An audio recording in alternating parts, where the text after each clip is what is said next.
Hey, welcome back to Dukes on Twitch. Back today with a donation deck list from Gav, aka Basic Swamps. So a huge thank you to Gav. I might even move chat down here. That's kind of cool.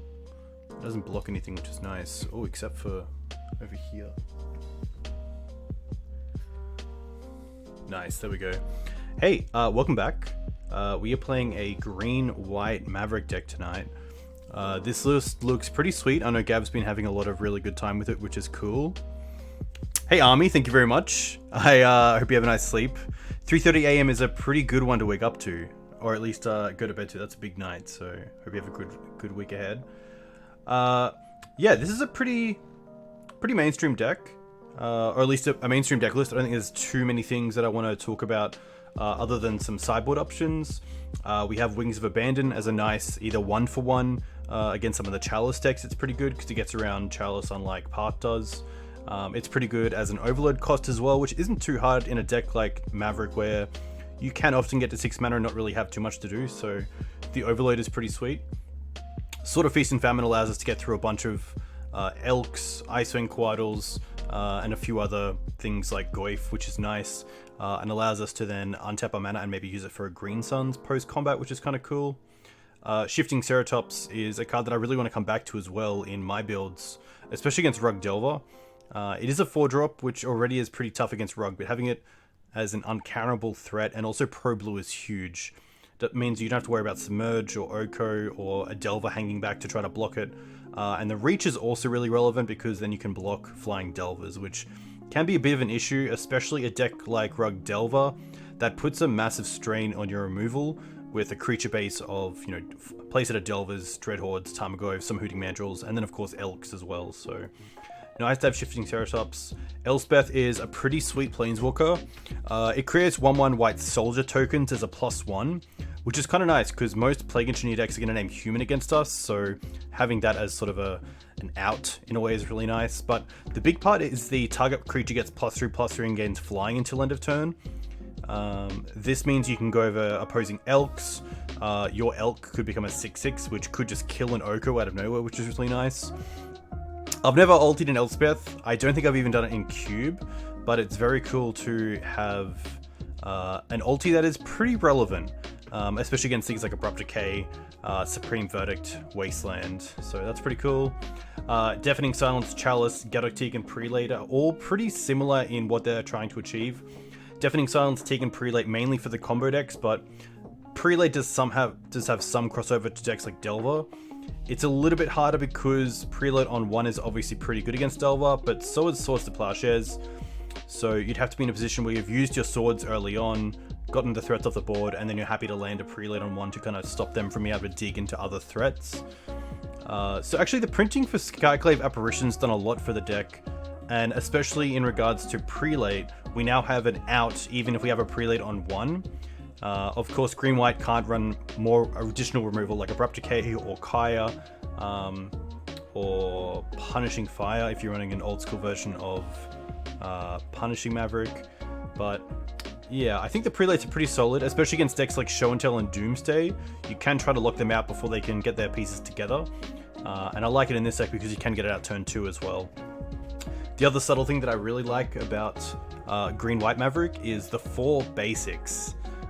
You get to play most of your matches just by going basic into basic into basic into basic, which means you can play around Wasteland. And although this is a deck that does have mana accelerants and runs Wasteland itself, it can get stuck, especially against decks like Rug.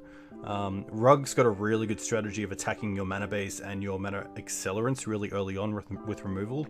So the one reason that I really like Green-White, even though you're not splashing for color and getting advantages there, you have the advantage of a pretty consistent mana base. And with the 7 fetches in the deck, we're going to be able to find these pretty early on, which is nice. So that's pretty much it. We're playing 2 Once Upon a Times, which means we've pretty much dropped 1 land and 1 knight. Obviously, Maverick's pretty well known for a fleshed out kind of 4 swords, 4 green suns, 4 knights, 4 Thalias, but I think over the past 2 years, we've seen a lot of creativity with numbers and how those can be kind of switched up to hopefully get some more one-ofs, or maybe some more removal in the deck. And of course, it kind of seems like it's going against what's right with not playing 4 Knights, but I think where Knight is really good for Maverick is already in a lot of Maverick's really good matchups. So by losing a Knight, we're not changing the matchup too much, and we're getting space for something like a Prelate or a Once Upon a Time, which hopefully gives us a bit more game against some of the other decks, which can be pretty hard to beat. The decks where Knight maybe isn't that relevant, decks like Snow, so trying to, you know, keep a 1 or 2 lander and then use a once to hopefully either get a mana accelerant or a threat down is pretty nice. And then things like Prelate, having it main deck, it is just a one-of, so you're not going to see it too often, but it's always nice to know you have it in the deck, especially in game 1, so this should be pretty fun. The Green Suns package otherwise is pretty normal. Hex Drinker, Scavenging Ooze, Collector Oof, Knight of Autumn, Ramanap. So yeah, that should be pretty fun. And then just touching on the Stoneforge Mystic package of just the Batterskull and the Jide, only running 2 Mystics, mainly because the deck doesn't really have a chokehold on Batterskull. Maybe in Death and Taxes, if you play a turn 2 Stoneforge, you can get Batterskull, and the Stoneforge gets Fatal Pushed or Swords to remove somehow. The Batterskull can just be stuck in your hand for the rest of the game, but luckily Maverick has outs like Mana Accelerants, Cradle as well. You can just tap Cradle for Batterskull sometimes, so that's pretty nice. I don't think Maverick needs the Batterskull. I think that Maverick has a pretty good game plan for early pressure, unlike maybe decks like Death and Taxes, where you kind of need the extra threat just to kind of get something going rather than just having a bunch of 2/1s or 1/1s. So I could definitely see a switch up of something like a Sword in the main deck and Batterskull in the sideboard, because there are still some decks that have a bit of an issue against, you know, a turn 3 Batterskull, which is pretty good. So I still like this in the main deck a lot. But this should be pretty fun. Let's see how this goes. A huge thank you to Gav for the donation deck list. If you're on YouTube, you can actually find donation info in the description, and if you're on Twitch, you can find it below my Twitch stream, which is really cool. So usually I'll just take a donation deck list from a person, and we'll run it through a league, and then I might even do another league that I record myself, and put that on my YouTube channel, which is pretty cool. We're playing a Legacy League, we're using play points. Nice. Nice. And hopefully, if I go in-game, this should line up maybe just a little bit more. We have our game already, which is really nice. Cool, up against Tom. This is a pretty sweet hand. We have Acceleration in both Green Suns and Noble. We have a bunch of 2-drops we can accelerate into and then have Wasteland up, or just Prelate on turn 2, which is nice. I'm going to keep this. A little bit awkward with a Canopy as our land, but not too bad. See how this plays out. I'm not sure what Tom Dell is on. Flooded Strand. That definitely makes me think this is going to be a deck where I want to have Thalia.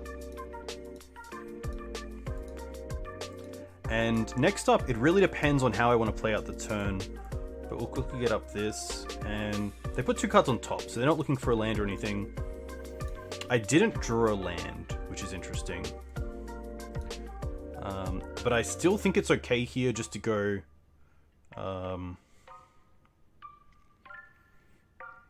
I could Wasteland them first to play around Daze, or I could hold the Wasteland. Because I do kind of need it if I don't draw into the land next turn. So I'm going to play the Wasteland, and I'm just going to play Thalia. And if they want to Daze it, that's fine, because it's still putting the back of mana. I just think for now this Wasteland's a little bit more important for us, but seeing that Thalia resolved, I'm pretty keen to go ahead and Wasteland them here, because it takes them off land into another cantrip, or even land into Lightning Bolt. And worst case, if we don't draw a land next turn, we can just Green Suns for 0. Okay, this is going to be either Rug Delver or... Ooh, that's actually really interesting. It's going to be Rug or... just blue-red. I don't mind just Prelate here on 1.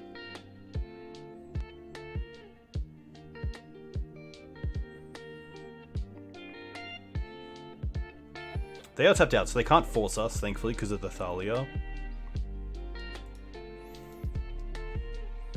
Even though we have a swords in hand, which is a little bit awkward, I don't mind just getting aggressive here and going with prelate first. I can't, unfortunately, go for both swords and prelate this turn.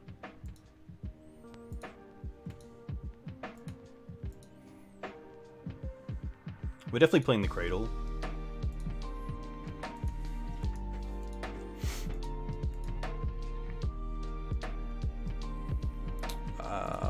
I definitely don't mind just going for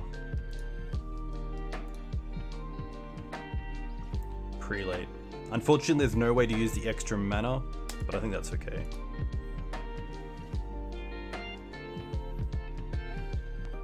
And wow, they're just going to concede to that, so... Obviously, he had a hand of 1-drops just kind of stacked up and didn't really have much else, but for them, it's actually a pretty nice early concession, because I'm not sure if they're on Rug or Blue-Red, which, to be fair, with sideboarding isn't too different. We're definitely bringing in Shifting Ceratops, Path to Exile, and Wings of Abandon. Happy to take out the Collector Oof. I don't mind switching the Questing Beast over to the Shifting Ceratops. And then Knight of Autumn is probably the other one. Knights is still great, Ramanap's still great, Skyclave is fantastic. Having a prelate in the deck is pretty good. I could consider actually taking out a second library, so I don't mind the other prelate here. I don't think Chalice is where I want to be, especially on the draw. But I think this is pretty fine. Elspeth as a 4-drop is just not really where I want to be.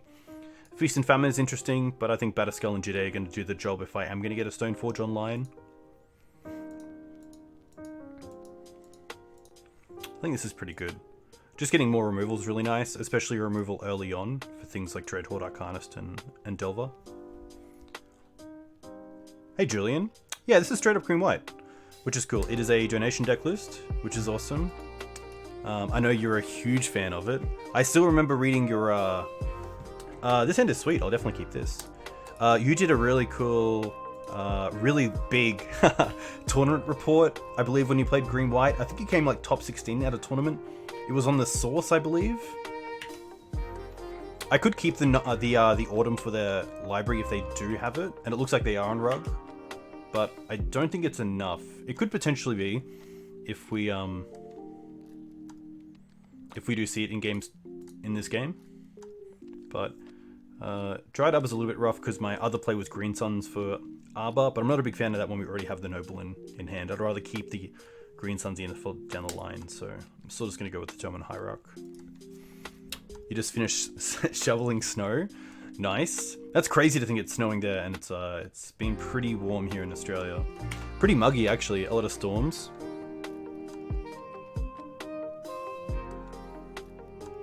Interesting. No flip.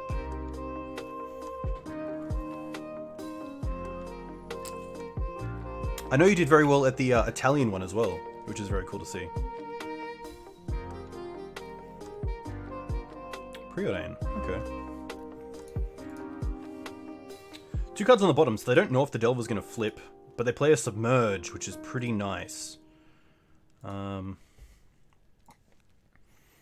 that's pretty interesting. I could run the Sylvan Library into Daze, which I don't mind. With the Delver already on the field, the Sylvan Library is going to be pretty negated by their attacks.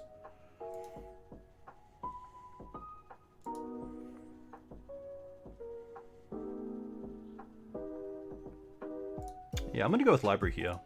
I think if a Library sticks, it's still fine, just as a way to expand my hand. But if they want to force this or daze it, you know, it's one less force on the Wings of a Band that's actually going to take out their threat, so I don't mind that. Interesting to see they're on the Stifle build as well.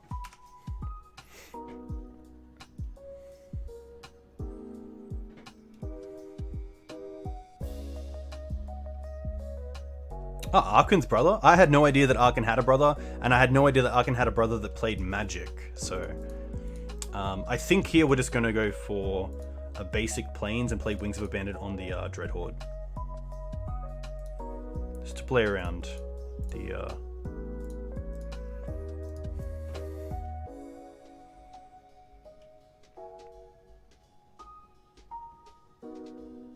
Yeah, I think getting the Library Force was pretty good for us as well. Obviously they cared about it, but luckily, especially in Green-White where I don't have the extra removal and luxury of things like Abrupt Decay, making sure that my opponent spends forces on things other than removal is pretty good. Wings has been interesting. I saw Matt Sol use it a little bit. I've only cast it a few times, and it has been okay. It is kind of nice, especially against the Eldrazi decks, where you do just have another piece of removal that isn't countered by Chalice on 1, which is pretty nice. I've used its overcost ability once, I believe, but otherwise, yeah, I haven't had too much play with it.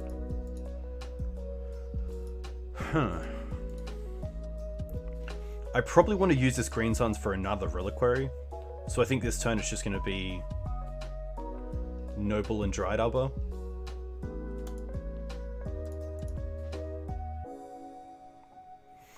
Yeah, I haven't seen too much Eldrazi other than Cloud Post variants.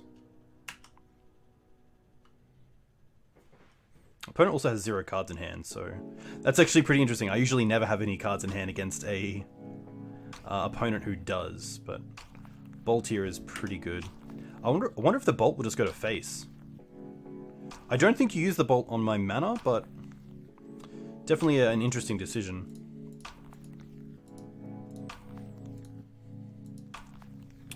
So here we have the ability to Stoneforge Mystic and Green Suns for 3, or at least for 2, which I think is pretty good.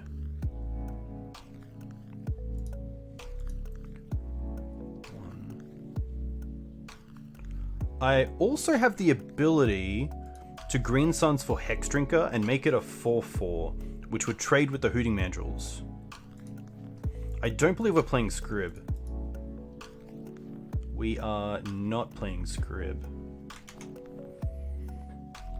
The Hooting Mandrills is going to be an issue, and a Knight would currently only be a 4/4. I play the decks that the donations give me. I guess because Mother of Runes has definitely seen a downtick in play, that it has lost a bit of its appeal, but there are still relevant pieces in, you know, Mana Acceleration and Knights. I apologize, Julian. I really do. I do have to make a play. I think it's Stoneforge Mystic for Jit, and then Green Suns for Ooze, which we can gain a life from. That's not that great. I also have just Get Knight.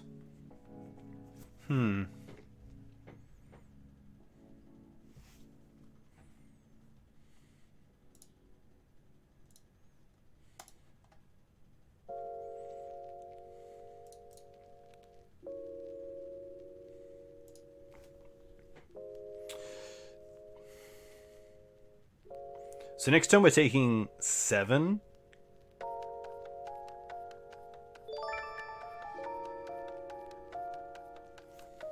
Hey Jig, a huge thank you. I'm not playing the event, but I wish I did. Now, I kind of regret not signing up. I'm going to go with the Batterskull, and then we're going to go for Ooze. Yeah, the prelate here was a little bit slow, but I can't be too unhappy with that.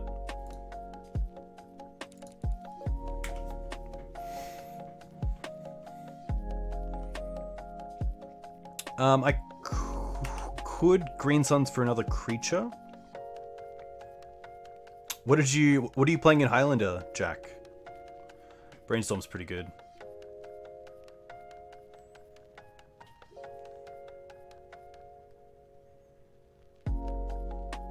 Rattleade?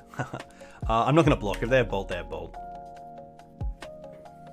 Ooh, okay. Ooh, don't have a second white, which is pretty interesting. Usually you do.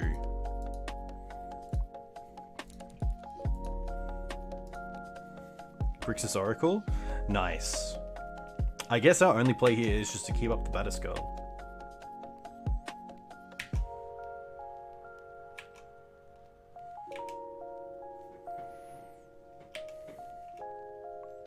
But then just get in the air.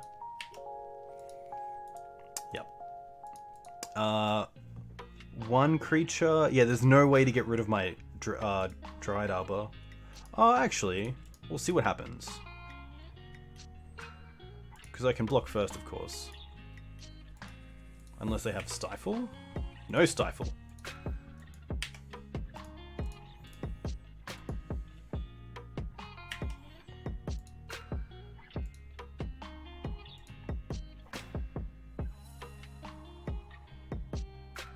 Yeah. Yeah, maybe I could have got it down. Ah, because I would have had the extra. Yeah, I definitely could have. Yeah, Equip Screws is a lot better. I didn't realize that the Germ would have obviously given it another mana towards Cradle.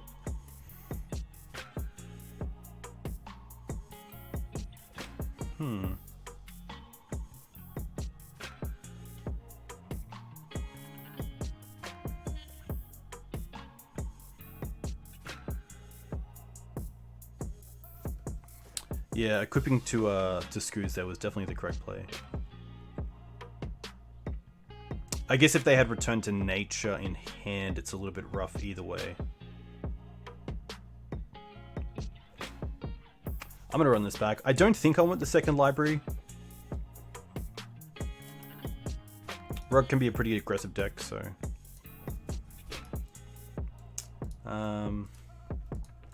interesting hand. Turn to Thalia with a Savannah. Feels a little slow.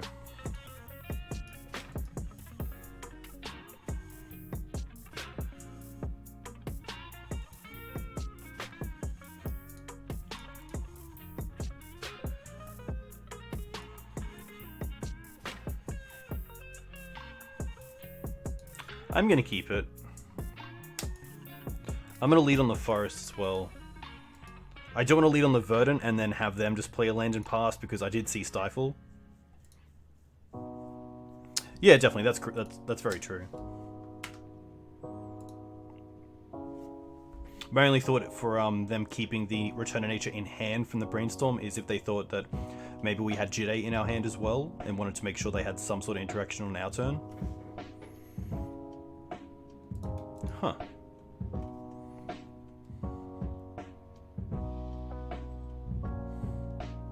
Stifle is a bit of a bitch, so I am just going to go for Green Suns here for a Dried Arbor.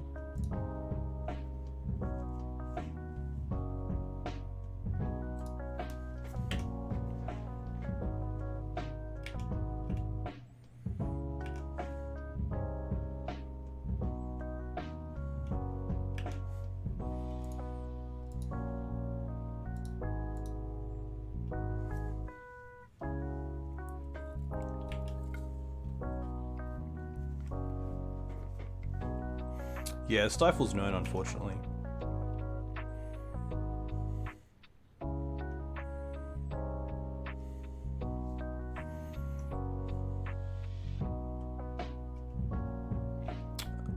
This is fine. This definitely makes me think they have Stifle in hand, which I probably don't mind just doing now, because then it just turns it off in their turn. I know what I'm drawing as well, so...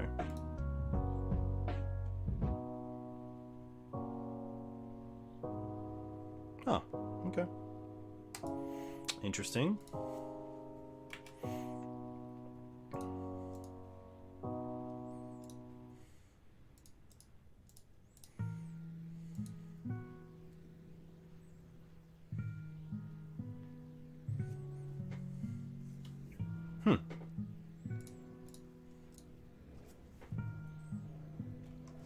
Yeah, Thalia looking pretty good.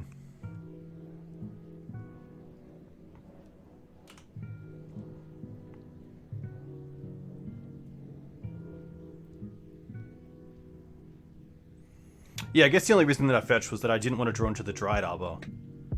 Ooh, Chain Lightning. Okay. At least you have multiple Thalias to draw into, which is kind of nice.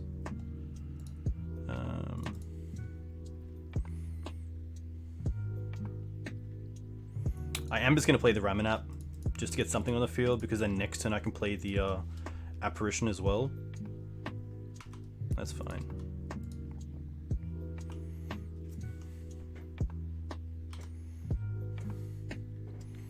Only card I don't want to see is probably a Hooting Mandrills. One card that Apparition can't deal with.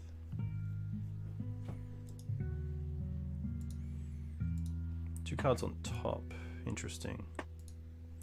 Knight's pretty good. Yeah, it definitely does, but I'm definitely not winning the game either if I'm not being aggressive, because I do have to just try to land some amount of threats. And at least if the Ramanap's getting dazed, then hopefully it's one less removal spell they have for the Skyclave Apparition.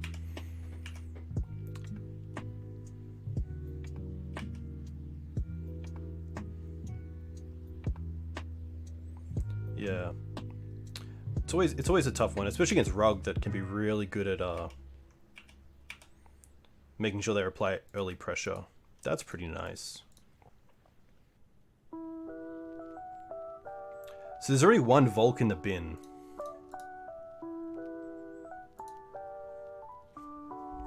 I probably don't mind just using Knight in their upkeep, so if they have Stifle, they have to use it in their turn.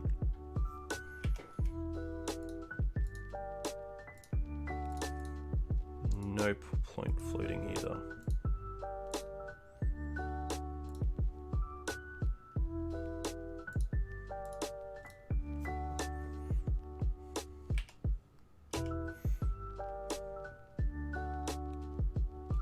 Interesting. Yeah, I can definitely see your point about playing around days, especially when they don't have any threats on. I could probably be more patient, and it's probably correct to be more patient. But thankfully, yeah, they just obviously didn't think they had an out to the Knight. They did bring in at least one Submerge, so, you know, Oko's also a pretty relevant threat.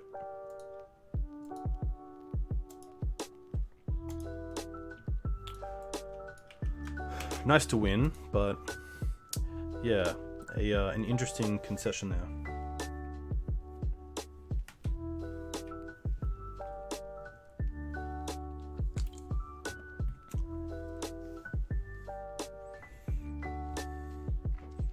Yeah, this is the Stream Beats playlist. It's pretty good.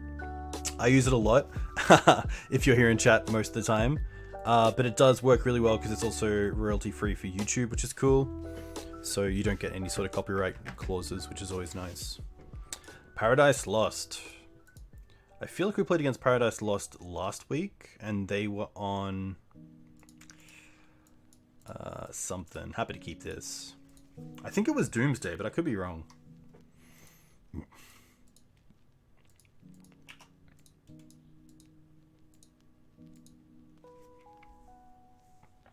Catacombs.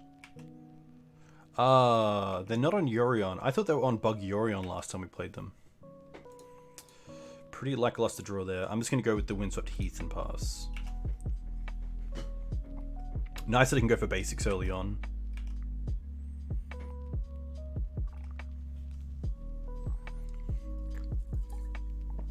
Death Shadow. Okay.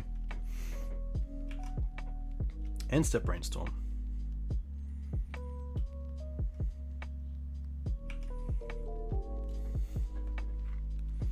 Hey Faulted Form, thanks for the follow. Let me know where you're from. If you play Legacy, what you play in Legacy.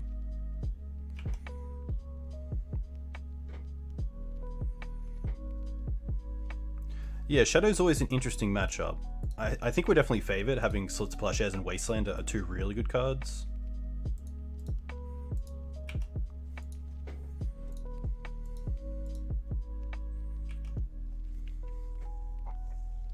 Yeah, pretty warm, pretty muggy, and getting pretty close to just, let's see, that's fine. Summer season, or at least wet season as well. It's pretty stormy up here. Kind of high 20s, low 30s. Oh, you're from New York and play Turbo Depths? Very cool. Very nice. Pretty happy just to jam Thalia here.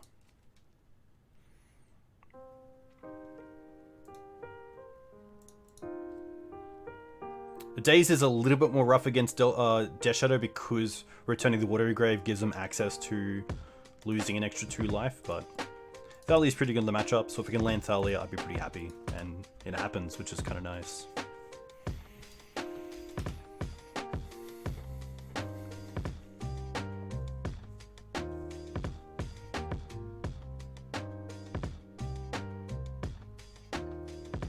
Another Thoughtseize. Okay, taking the Knight. But not using the Wasteland. Interesting. Thought they might have used the Wasteland and then cast something with this, like a Death Shadow, but obviously don't have the Shadow in hand. Melbourne's really nice. Ha! That's a pretty timely draw. Alright. I guess they could be holding up Snuff Out.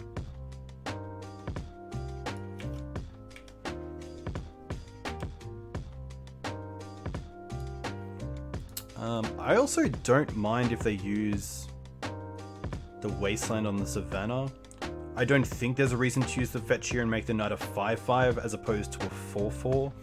Because even if they have something like Dismember, it's still going to kill it, so... I'm going to keep the Verdant just in case we draw... If this game goes longer and we draw into our library, it's nice to have a way to shuffle the deck outside of Knight. Hey Frank. Sydney's cool. I've been to a few GPs in Sydney and really enjoyed my time. Wow, they're digging. Double Wasteland. Okay. Okay, there's one Shadow. You're gonna Wasteland me, that's fine. If we can draw Skyclave Apparition, we're playing 4, so Skyclave here would be pretty perfect.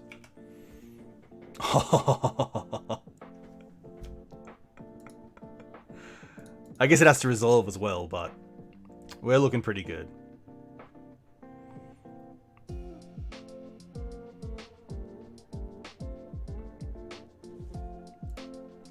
There is a case to Wasteland my opponent and then cast, so they can't hold up blue mana. But I can't do that all in the same turn because I have to float anyways, so... I think here we just run it out. It also means that if they don't have anything, we get to attack for 6. They have the Force. Okay.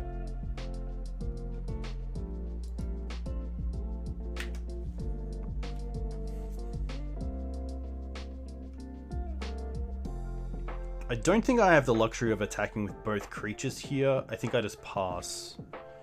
But I might as well use the Knight to take them off at least 1 mana so they can't double spell, because if they draw like Ponder into Death Shadow, then they get to cast another one, so I think here it's best just to Wasteland my opponent in my turn.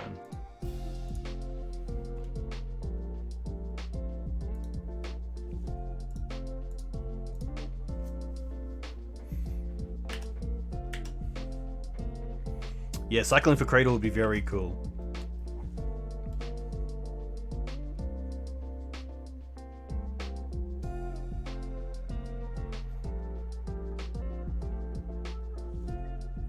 I kind of want to force the Wasteland as well, so that Dryad Arbor, if I really need it, can be a blocker.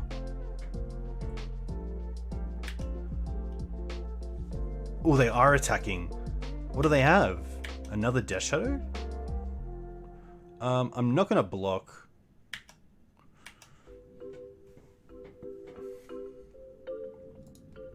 Wow. What? Haha.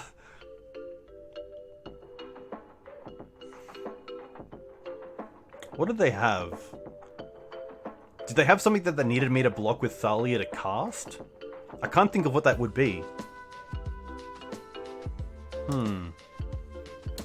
Death's Shadow. Interesting deck. Definitely want the Path and Wings. I don't need the Oof. Beast is interesting because it can really change combat math, especially when they're going so low. Yeah, maybe it was just another bluff. That's pretty interesting. Hey, Dead Be a Donut. Welcome. Hope you had a nice Christmas and New Year's. I do like Ooze. I do like Hex Drinker. I do like Ramanap. I guess Knight of Autumn is probably the card that I don't need. They don't really run any artifacts or enchantments that I have to worry about. Even something, you know, small like a Dread of Night I don't really care about. The sort of Feast and Famine's actually pretty nice because it does just give me protection from Death Shadow. So I don't mind trying to fit that in. And maybe it is just the Beast. I guess there's some consideration for Sifting Triceratops as just... If they play a Delver, then I do have a late game way to deal with a flip Delver.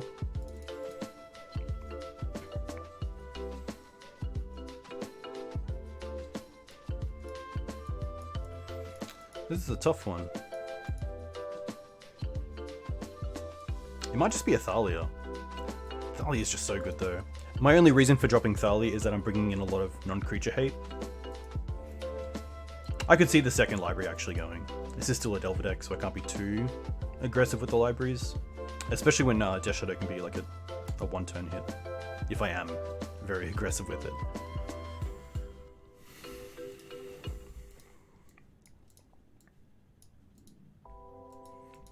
Prelate I still really like. It stops...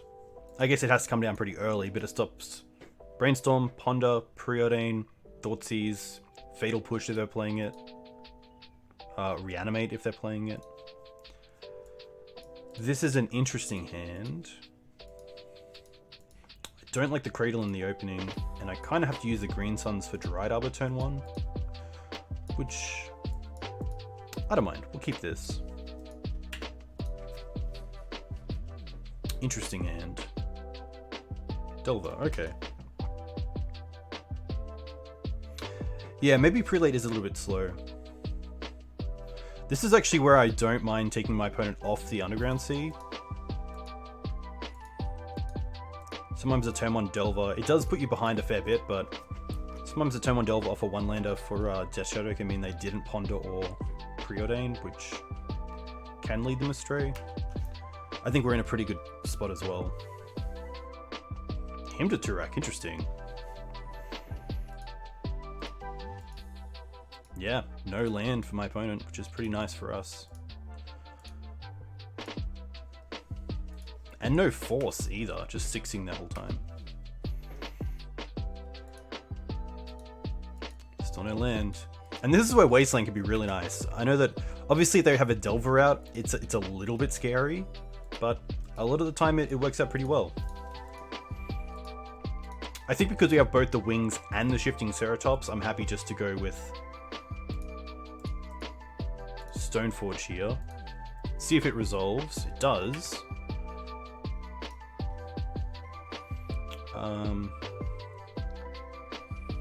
I think it's just Batterskull, but Jidei's also got some consideration. But I think because I have answers already to Delver, I don't need the Jit, so I'm happy to go for Batterskull. Sort of Feast and Famine is pretty nice though, with the Cradle and the Green Suns in hand. Well, what's the next play? The next play is play Cradle, play Ooze, and then we untap with 3 for 5 mana.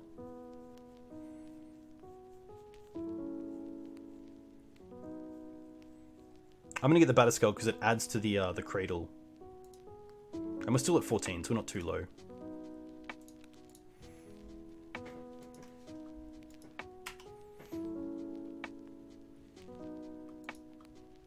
Will our opponent draw a land? They look like they won't. Interesting.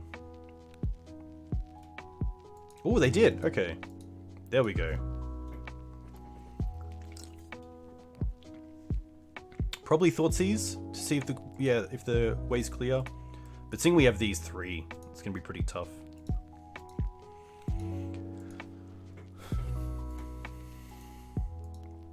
Takes the Batterskull. Okay. Can we draw an equipment? No.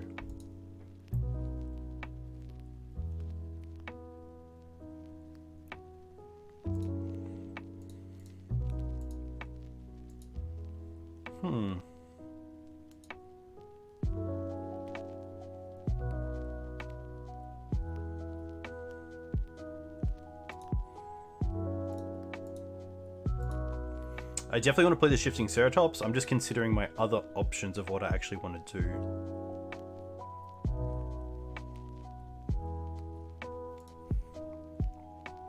There's also a case for trying to attack at just once with a bunch of huge creatures, so that I don't just give little chunks and allow them to deploy a Death Shadow, because that is a little bit scary at the moment.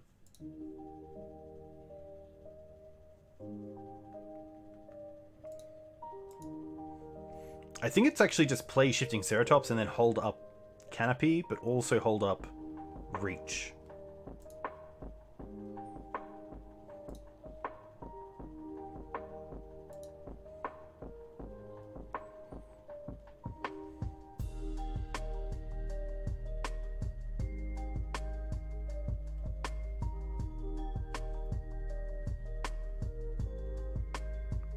Yeah, we could try to race, but it does turn on DS. Opponent is having a read of Shifting Ceratops, which I would probably do as well if I wasn't a Maverick player. It's got a lot of text to it. Not as much as Questing Beast, but it does have a lot of text on it.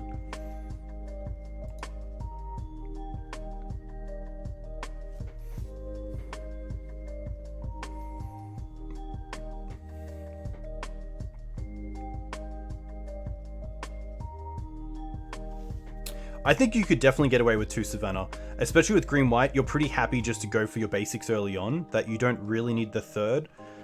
You could also play a 2nd Horizon Canopy, which I've seen in multiple lists. I'm going to attack with these 2.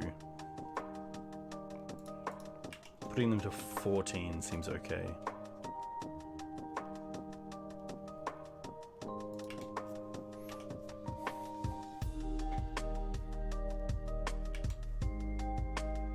Oh no. Opponent.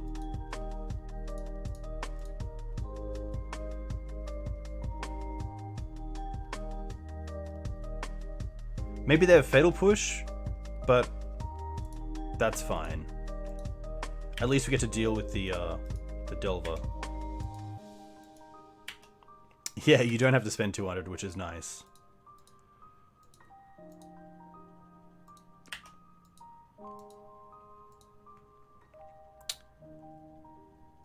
Yeah, what are they trying to find here?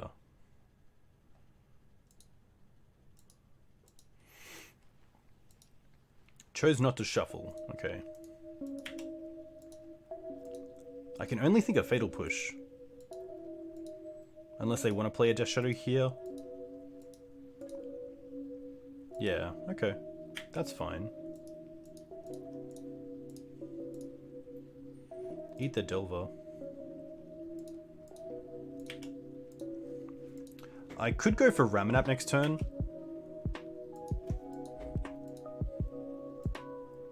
I don't mind Ramanap into Wasteland.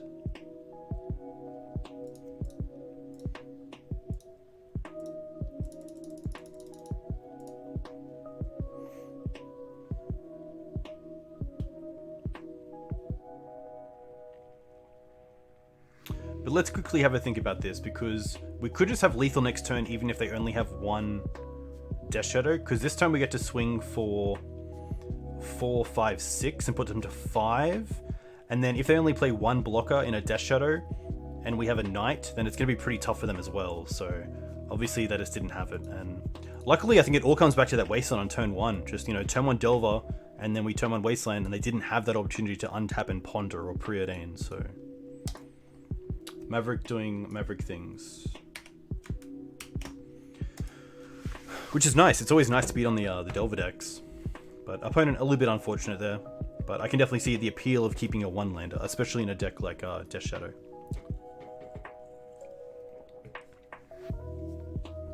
Alright, next match.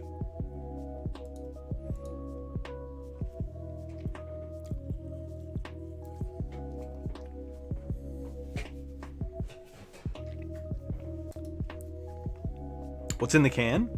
The can is sparkling. It's actually a really cool drink. It's a no sugar Mount Franklin. It's literally just sparkling water with like flavor, but it's 1.2 calories and it's got no sugar, which is pretty great. So this is actually what I've replaced any of my non-coffee, non-water drinks with. Yeah, it's really good. So a Red Bull with no Red Bull? Yeah, pretty much.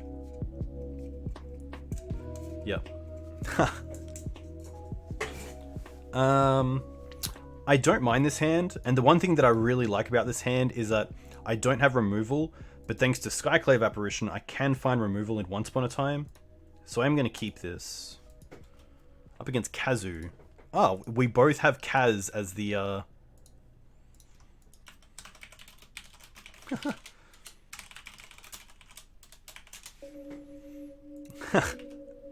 Funny. Urborg, okay. Thoughtseize. This is actually pretty interesting. I think they're going to take the library, so I'm pretty happy just passing. I don't really mind if they take the once. It's not like I'm looking for, you know, mana early on.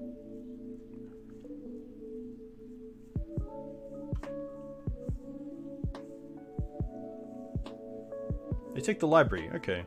That's fair. Oh, beast, okay. So, there is a world where I want to actually just try to stay above 20 life as much as possible. Yeah, I think because I do expect Turbo Depth, I don't mind trying to once first. And if we find Wasteland, just playing Wasteland and pass, because we don't have a great out to Dark Depths and Hexmage as their next play.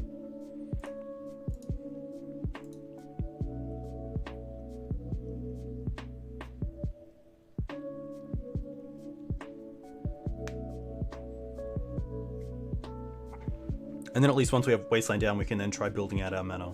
And playing Savannah, play Bird, or play one of these. We do have Skoos and Night of Autumn to go above 20 life, so there's some consideration to not use the fetches early on, because I'm probably not scared of something like Lightning Bolt, which is always nice.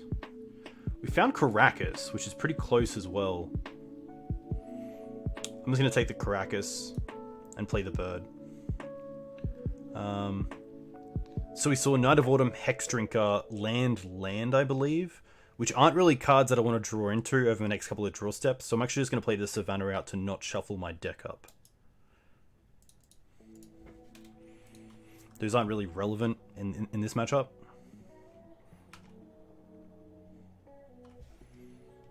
And I guess by not shuffling, it doesn't increase our odds of drawing into Wasteland. Oh, they're going to play Slow Depths. Okay, interesting. Batterskull. That's not a great draw.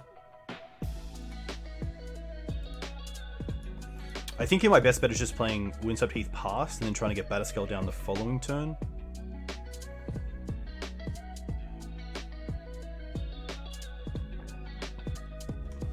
So I'm just going to do that.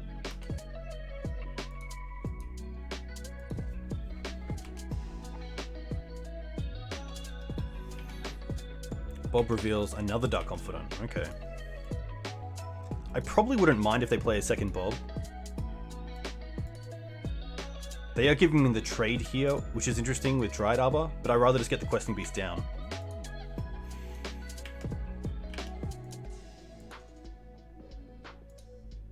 Ooh, Wasteland.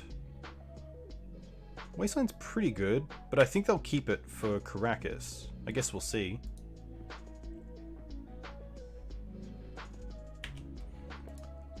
They're going to allow us to untap. Wow, that's huge.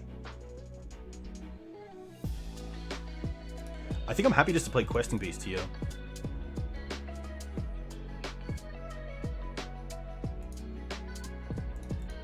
The Bobs can't block it, and it really adds to the clock.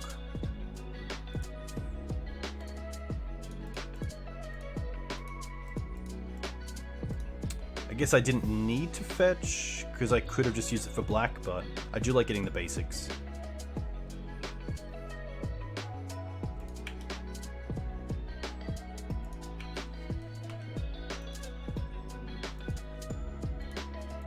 I like that they can't chump with the Dark Confidants either. It's pretty funny. They hit a Once Upon a Time and a Inquisition. Okay. Inquisition relevant. If they Inquisition first and see the Batterskull left, they might be tempted to Wasteland us to keep us off Batterskull next turn.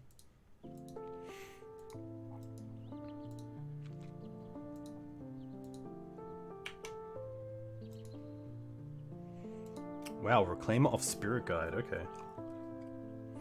There's Dark Depths. Do they have X-Mage? Inquisition first, okay.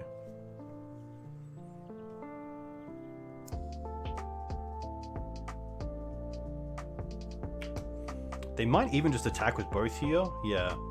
And I don't mind trading one. Although they are killing themselves, it never worked out the way you want. So I'm pretty happy just to block one. I don't believe they play main deck Fatal Push, so this shouldn't matter.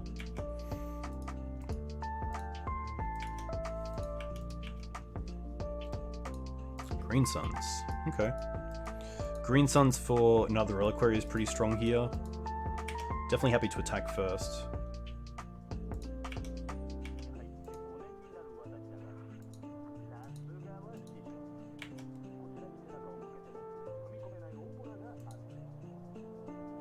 I'm going to keep the Crackers because they have the Wasteland, so I'm going to play the Canopy. And then I'm pretty happy just to tap it here and hold the birds up in case I need it for some reason.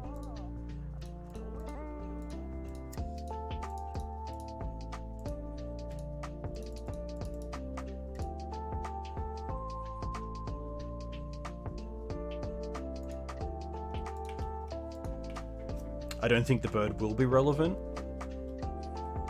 but I'm happy taking the 1 damage. Thoughtseize.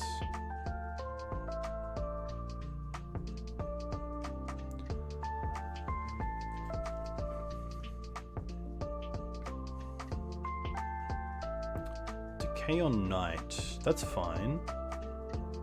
Can't do anything there. Ah, Kez, that's, yeah. Nice, that's a great tip. I could have tapped the Canopy for black because of the Urborg and not taking the 1 damage. Very relevant. No attack with the Bob, interesting. And no Thoughtseize either. I guess they can't because of the Questing Beast, which is pretty funny. Let's go to attacks first.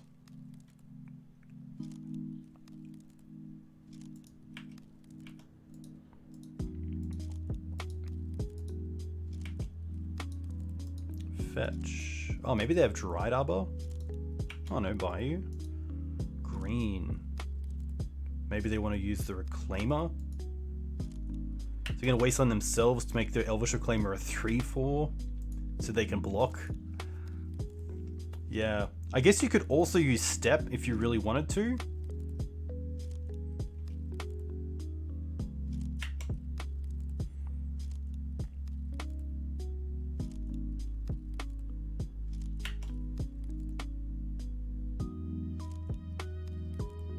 Looks like they are. Okay. This is fine. I think now just Batterskull is the best play because it allows me to black, thank you Kez, have 2 big threats. And then I'm happy to play the Crackers here as well.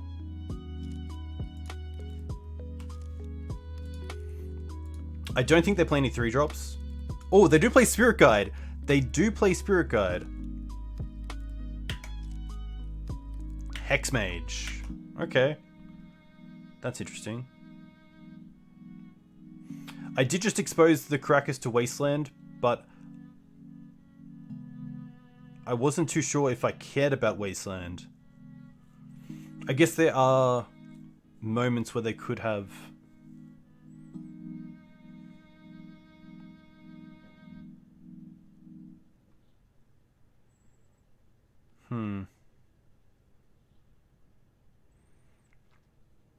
Yeah, I guess they can make the token and block the Batterskull. Block the Questing Beast. Yeah, maybe it was actually correct just to hold it. That's definitely fair enough. I think, again, it's just going to be these. Feast and Famine's interesting. I don't want Collector Oof, although they're probably in the Mox Diamond build. I think I'm okay citing that out. Thalia is also a little less relevant, especially against the slower versions.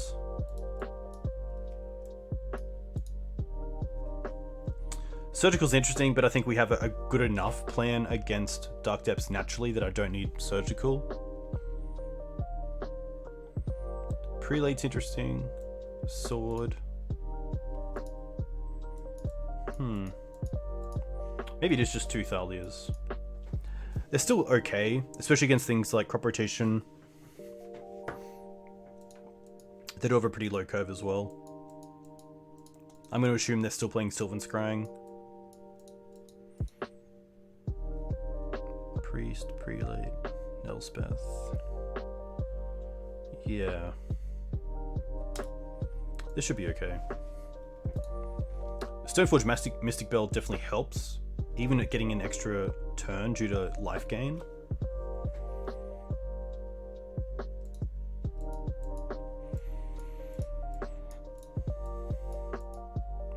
Pretty slow hand.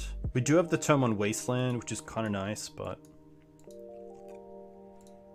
otherwise it's just Green Suns into Ramanap, into Wasteland with Sword.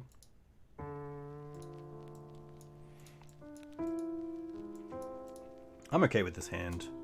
It's not the most... It's kind of boring. I don't have a better word for it, but I think this is fine. I guess turn 1 Thoughtseize into take the Green Suns is a little bit rough, because then we just have 3 drops.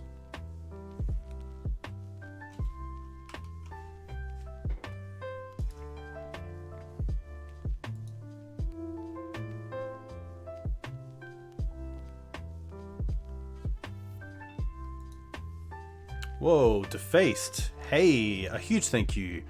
Welcome everyone from Defaced stream. My name is Dukes on Twitch.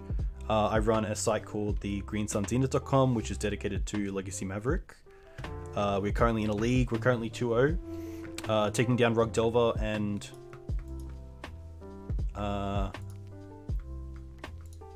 Blue-Black Shadow. And currently we're up a game against Slow Depths, which is a variant of Dark Depths that hasn't been favorable recently due to Rainbow Depths doing so well, but it's very cool to see it.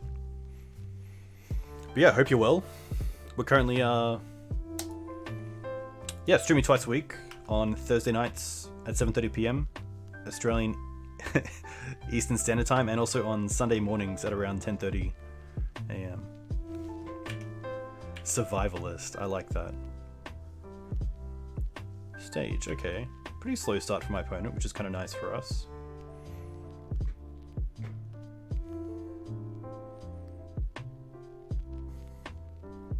But yeah, a huge thank you. What was the raid? What was Defaced playing?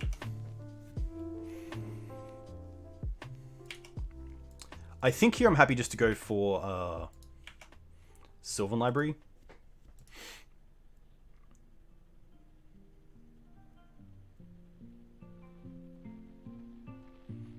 I also don't mind holding up Wasteland in case they have Dark Depths and some sort of Spirit Guide effect. So this seems fine.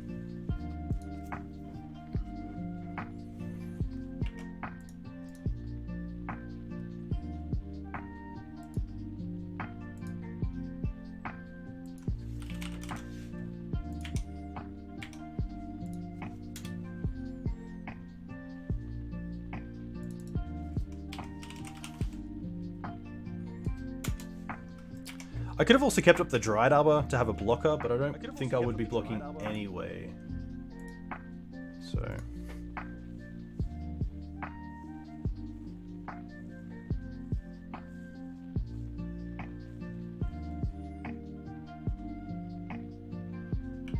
Reclaim is okay. Ghost Quarter, interesting. We do thankfully have a few basics in the deck, so...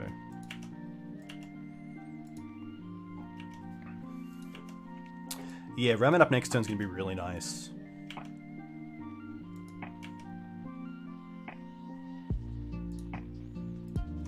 Wings, okay. I think here because we have a plan against the Dark Depths, I don't mind just playing Wings on Elvish Reclaimer. So I am going to pay for this, put this back, and then have this. So now we can go... Land.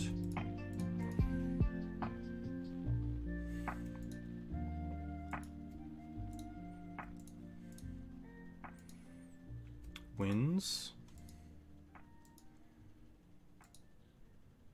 and then Noble Hierarch.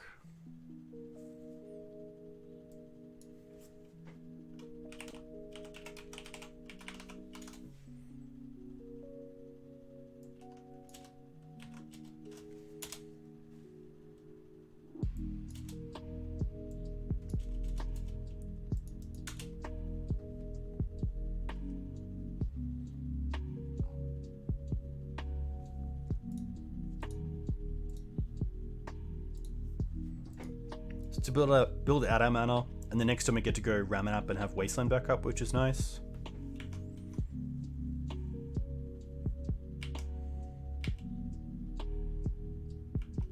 I was going to play the Windswept Heath so I get a shuffle. Needle's interesting.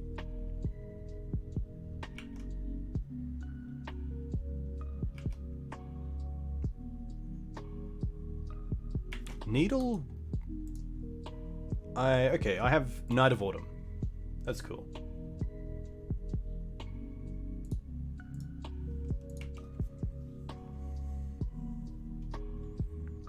I guess I have Skyclave Apparition as well.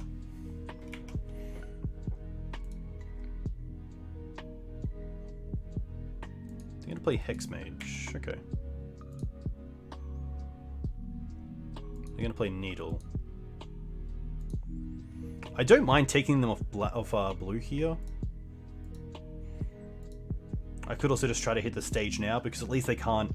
If the stage was up and they had mana, they could make stage a basic in response to the Wasteland to fizzle it, but I assume they're going to name Wasteland anyway, and even if they don't here, this gives us the opportunity to have up Ramen into Wasteland next turn.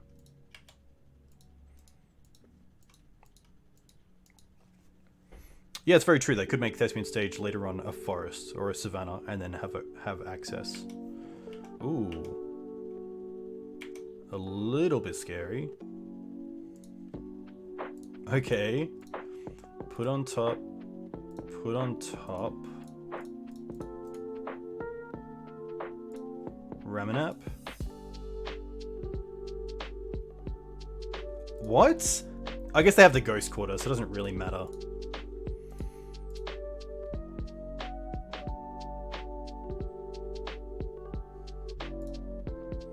The Ghost Quarter does give us a shuffle, which is really nice.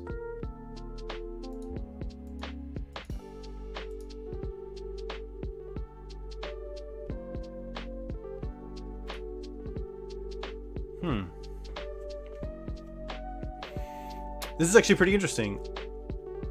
I could just take the basic and act like I have Swords to Plowshares instead of going out for the Dark Depths, because they're just going to do it anyway.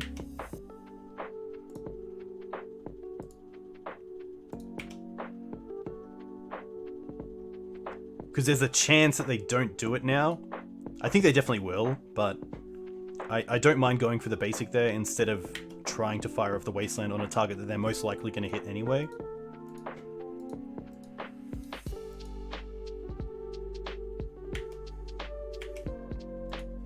So now, unfortunately, we are just dead to something like Sylvan Scrying or Crop Rotation.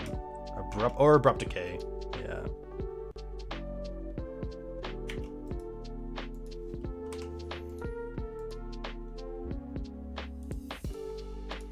Nice. Looking back, I still don't mind Thalia, especially on the play. Prelate's a little bit orcs. Maybe I don't mind the Ceratops because it is at least a blocker in the air. It can survive a turn.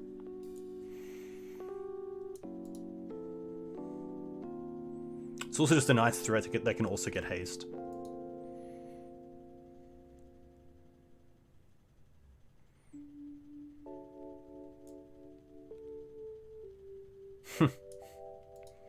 Yeah.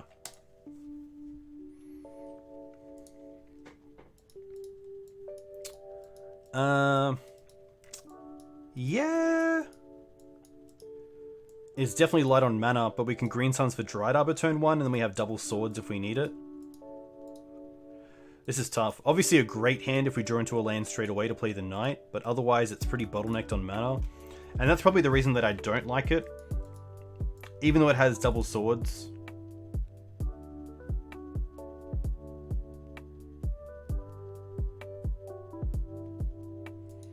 obviously a pretty reactive hand if I don't draw that extra land.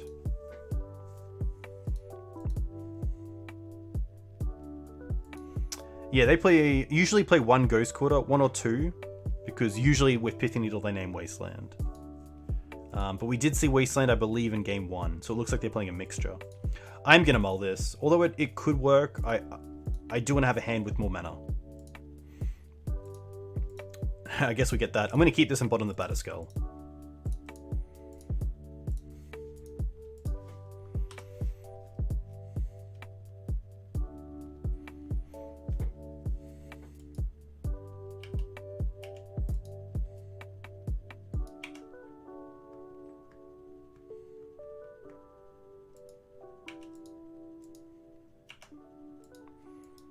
Bob's gonna be a-okay.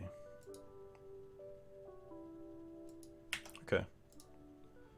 It's a pretty good target for us.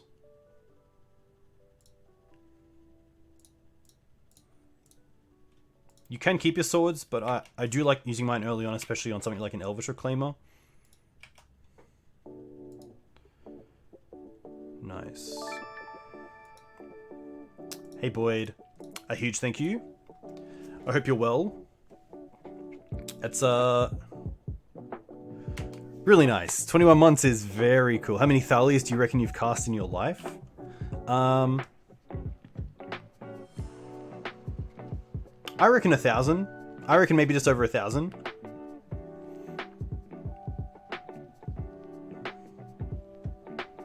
Yeah, I think 1,000. That's a lot. Ooh, interesting.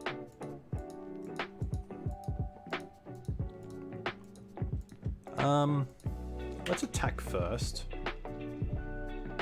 I think Library here is better than Swords in Wasteland. I think it's Library. I think I really need to find some extra oomph. And I'm probably more happy for a Swords to be taken from something like Thoughtseize than Library. So I'm going to hide the second Wasteland for now. Just get another Savannah. And just get Library down. I guess if they have Decay, it's a little bit rough, but that's okay. If they have Decay, they have Decay.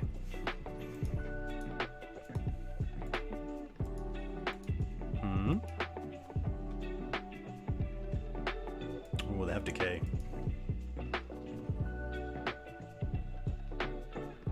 No attack's interesting because they can't really block either.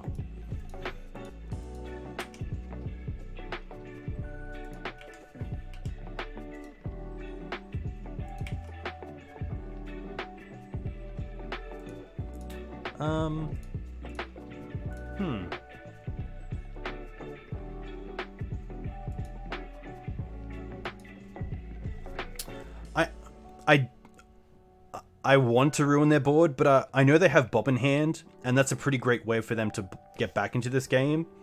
So I don't mind using this once first to find a Knight of the Reliquary. Or a Skyclave Apparition isn't too bad.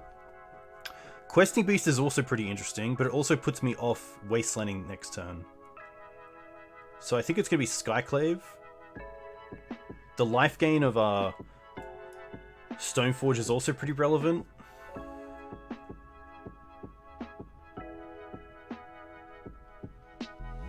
I think the play is Wasteland the Bayou, and the next turn we can... I guess if we draw a land, we can Stoneforge and Swords. I don't mind Swords, because we are pretty close to being above 21 life. This is actually an interesting one. I don't want the Noble. I know that.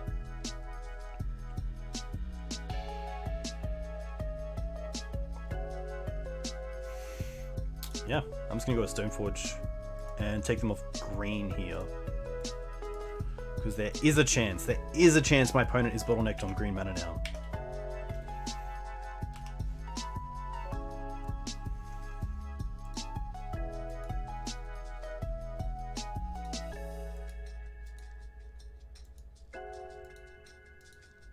Are they playing Bob? Or are they holding up Reclaimer? This is an interesting one, because if they hold up Reclaimer, they can make it a 3/4, which blocks Thalia. But I feel like you just want to get Bob down here. Surely Bob's your uncle. Surely.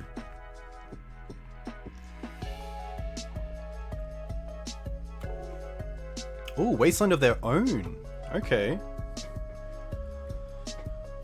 Hexmage. But... oh, do they have Spirit Guide? Ooh, they're gonna go for it. Okay. Guess that does buy them a ton of life.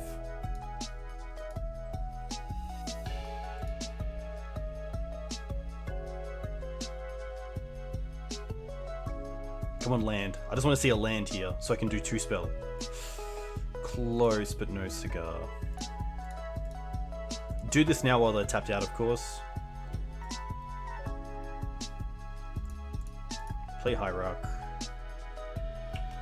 Attack for 3. Get those beatdowns going.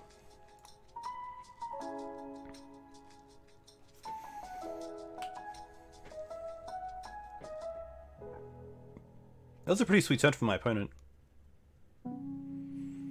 Especially if we kept the Skyclave. I guess we still have the swords, but obviously Skyclave there would have been pretty... not really done much other than take out the Reclaimer. But also opponent with Bob and 33 life is a little bit scary. Yeah.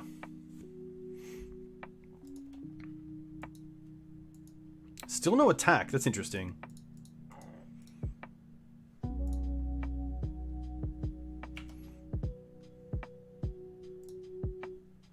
I'm going to go for Jit because it can answer the Dark Confidant, but Batterskull can't. Also, it makes the top deck land pretty nice. No great attacks because it's a 3/4. This is only a 3 power with Exalted.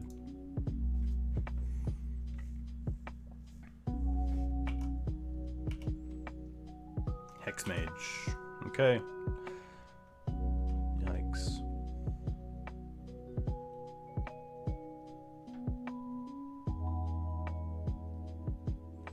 It does, unless they have Reclaimer. Ooh, what are they going to name? Probably Jit.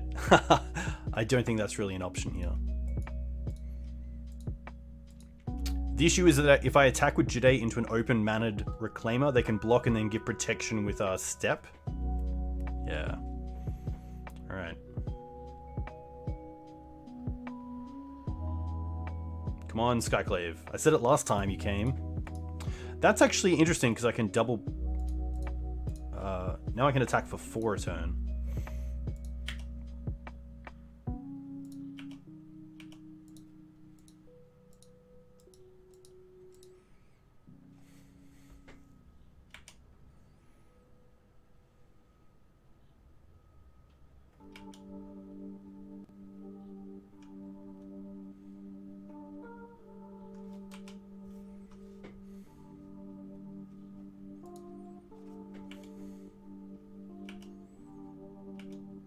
Peatland.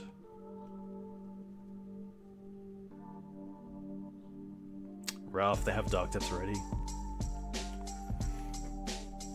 Interesting they didn't keep Ghost Quarter up. They should have definitely used the Dark Depths for black mana and kept Ghost Quarter open.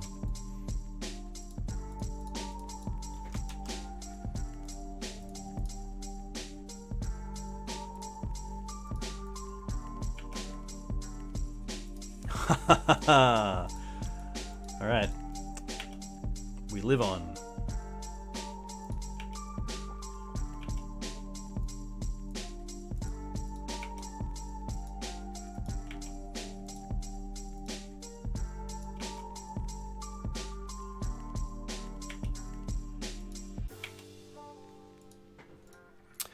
Hey, thanks, man. Means a lot. Means a lot, especially coming from you. I can't wait to see the new site as well. I definitely want to path here as well because we know about Step off Reclaimer. Pretty funny just to have the path. It's always nice. I mean, it keeps it going. And at least it's not another 20 life that they're getting here. Alright, Bob, be kind. Another Elvish Reclaimer, that's pretty solid.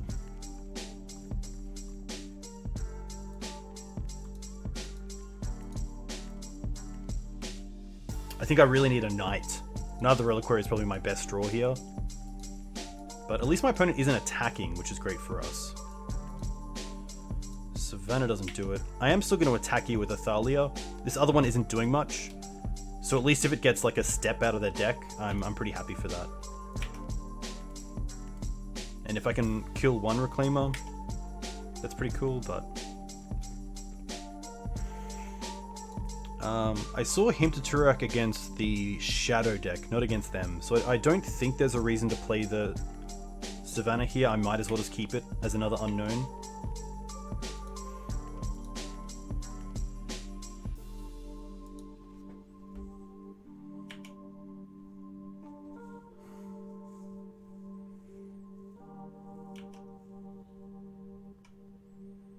Two cards left. Bayou. Alright.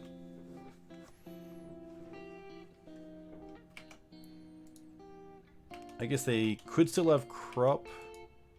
Oh, they can actually go off next turn, unfortunately. Because they can use 2 mana for Reclaimer, and then they have 3 left over thanks to Urborg. So I will still attack. They probably won't make the 2020. They haven't yet. Their behavior has been they want to play around Caracas.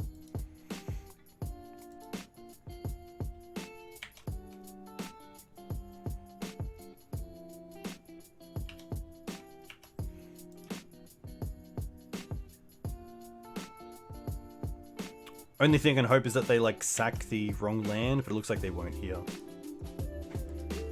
Hey Twinless Twin, a huge thank you for the raid. For those of you coming in from Twinless Twins channel, my name is Dukes on Twitch. I stream Legacy Maverick. Hoi Guy, welcome. We're losing here to Slow Depths, which is pretty rough, but pretty sweet games. Oh, they're actually going for a... They're not going for the combo. Okay, we haven't lost, chat. Interesting decision. Very interesting decision. They gave us an extra draw step. What can we find? Night of Autumn. Puts us up to 22.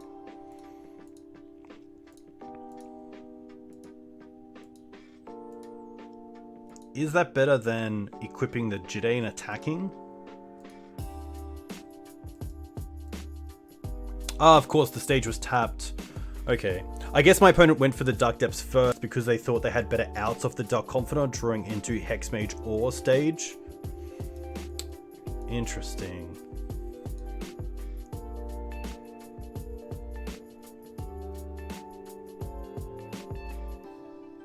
I guess it's unfortunate because the Jide line doesn't work because they have 2 mana for Dark Depths and they have 2 mana left over for Wreck. So they have Step up as well. So I think here I just have to go for the life gain, unfortunately, off the Night of Autumn.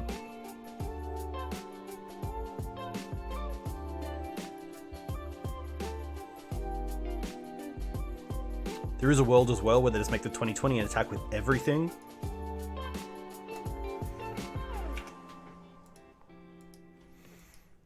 Yeah, the tap stage. That's my miss.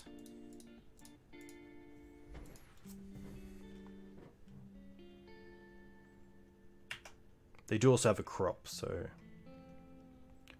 a little bit tough.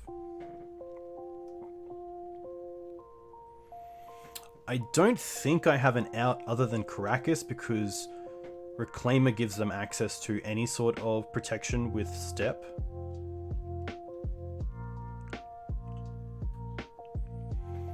I guess Bob over 2 turns? Unfortunately, this version isn't playing something like Not of This World. I assume Elvish Spirit Guide is actually their biggest card, or like highest CMC. So that's a start. They hit another Needle, okay. I guess Needle on Caracas just does it.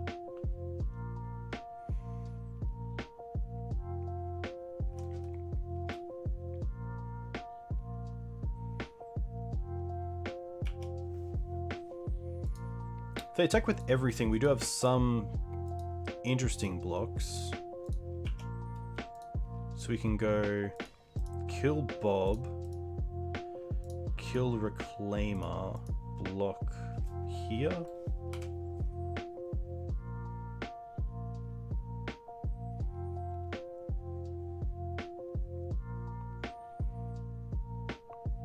They also didn't hold up a Elvish Reclaimer. I guess they do have crop rotation, so they kind of do have step at instant speed anyway.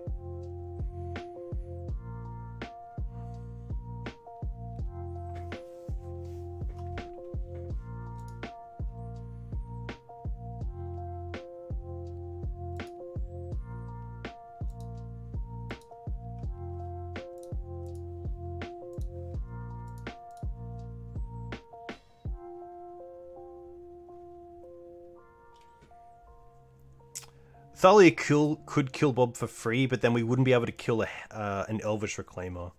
Unfortunately, I didn't think it mattered because we don't have an out other than Caracas. But as a 1-for-1 trade, I didn't mind the Stoneforge on the Dark Confidant.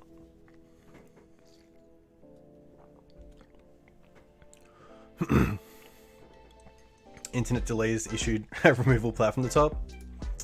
Yeah, I think the biggest play there was probably the decay on this Sylvan library, because that would have been pretty nice to keep around and just try to find some extra pressure than just the Thalia, because it was good in the early game, but then we did need to find something once they had a 3/4 Elvish Visionary, and that's exactly what Sylvan Library's for, because you can play the game of trying to stay around 20 life so you can go above it at some stage, but I think once you have Library down, you just want to draw as many cards as you can, because against depths, you know, if you're on 18 life or 8 life, it doesn't really matter. You're most likely going to be dying in one swing.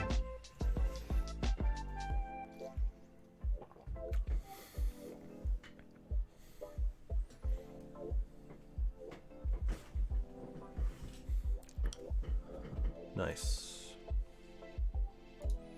Up against Brit on the play, which is nice. And the hand is a little slow, but I don't mind it. It's got a bit of everything. Thalia turn 2 is still fine, and then turn 3 we have either Knight or Skyclave or Sylvan Library, so I'm going to keep this. I'm going to lead on the Windswept Heath because it can get either basic. I guess if my opponent is on Mono Red Stompy and plays a Tome Blood Moon, I at least have the option of going for white. Vista. Probably a snow deck. Yep.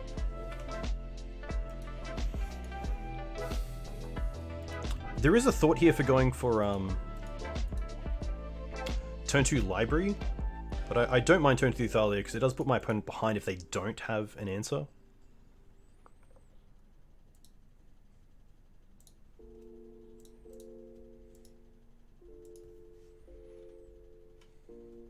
And if the Thalia gets forced, I'd be more than happy for that.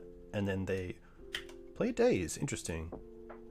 At least counter magic for the Thalia isn't too bad because it's the Sylvan Library that I really care about.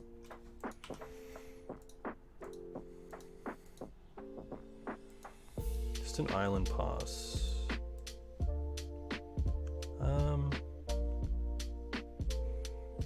I'm going to play the Verdant and then play the Sylvan Library. Nice. At least if there's just more lands on top, I do have a way to fetch them away. Double Island. Counterbalance. Okay.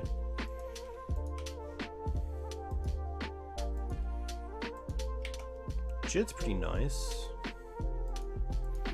Okay. I'm just going to pay for these. Then I'm going to test the waters with Noble Hierarch and see what's on top.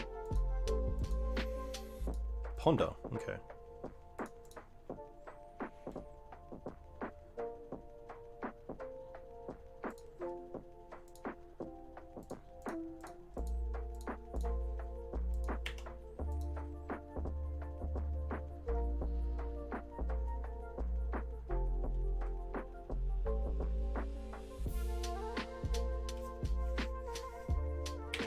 Nice. I'm just going to take out the counterbalance here. There is some thought to going up to Astrolabe because they do have a double island, but I think this is fine. Counterbalance can be pretty problematic.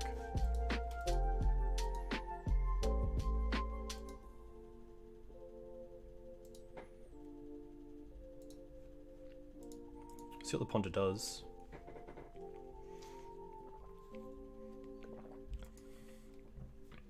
Chose not to shuffle. Okay. Put on top. Put on top. I'm going to start with a sword and see if they counter it. Okay, they don't. Alright, well here I probably don't mind just going with the Jide guy. Get the Jide online.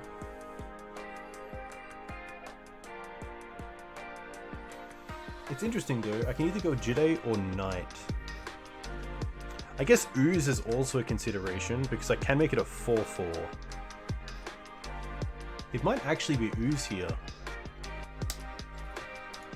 Yeah. And just eat straight away. Just to play around Lightning Bolt.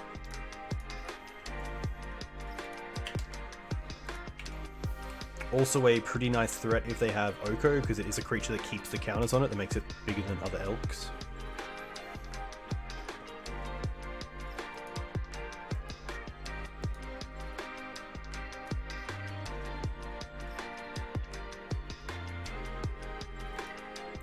Mentor is going to be okay because we have the Jit. Swords on that. Okay.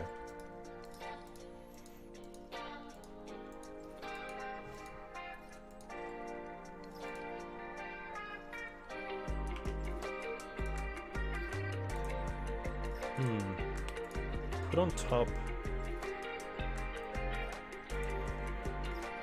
Put on top. See if Jide comes down first. Oh, it does. Wow. That's huge.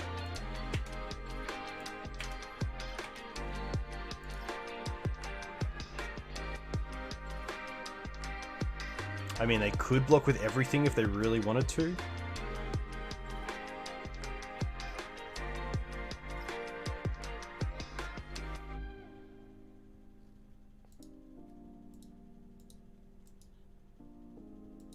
Okay. This is more than fine.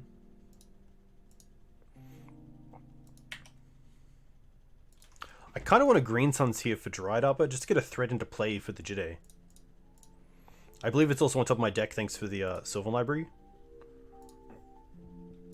I'm also just going to get rid of the Monk here, just to play around no shenanigans. I think having one is fine, because it stops Dreadhorde Arcanist.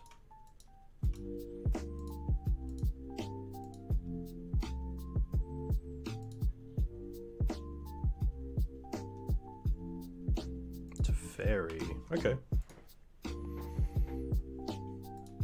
Bounce.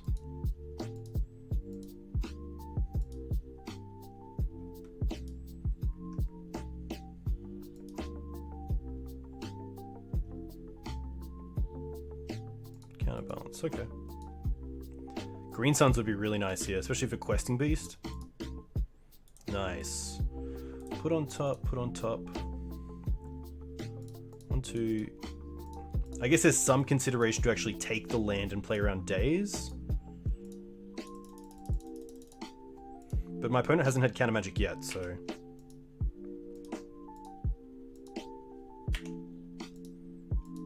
Nice.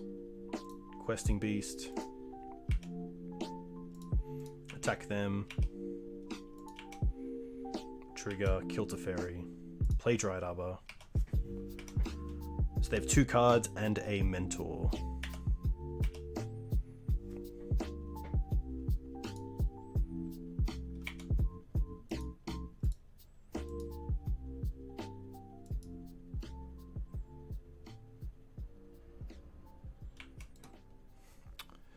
Interesting. They use the Astrolabe to play a Brainstorm, even though they have an island. So they can't draw into like another Swords to Plowshares here, unless they have another land.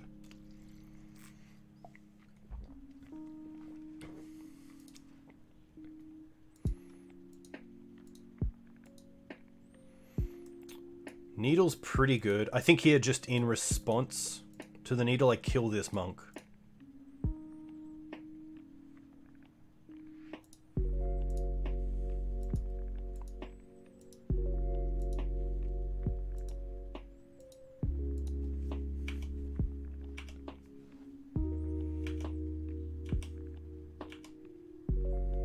I guess I could have killed the other monk, but did not consider it. Thankfully, we do get some new cards as well. Yeah, I saw this list the other day, and it does have one main deck Needle, which is pretty interesting.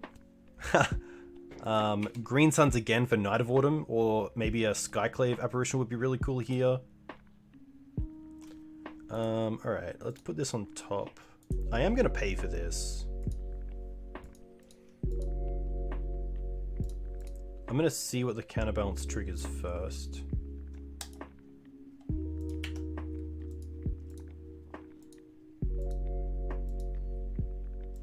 Prismatic Vista, okay.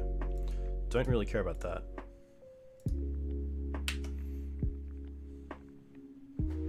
Attack with Beast, they go to 8.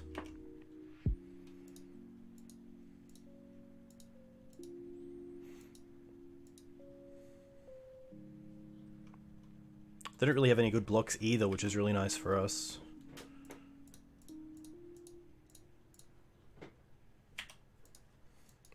They can't Daze or Force here either because Thalia's in play already.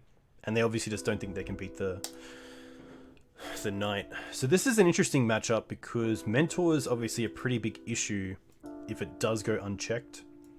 Although they're playing Astrolabe, I think that Collector Oof is a pretty easy cut. And then either Wing or Path is pretty good. I don't mind the Prelate and the Teeg and the Ceratops as well. Chalice is probably more for on the play than anything else.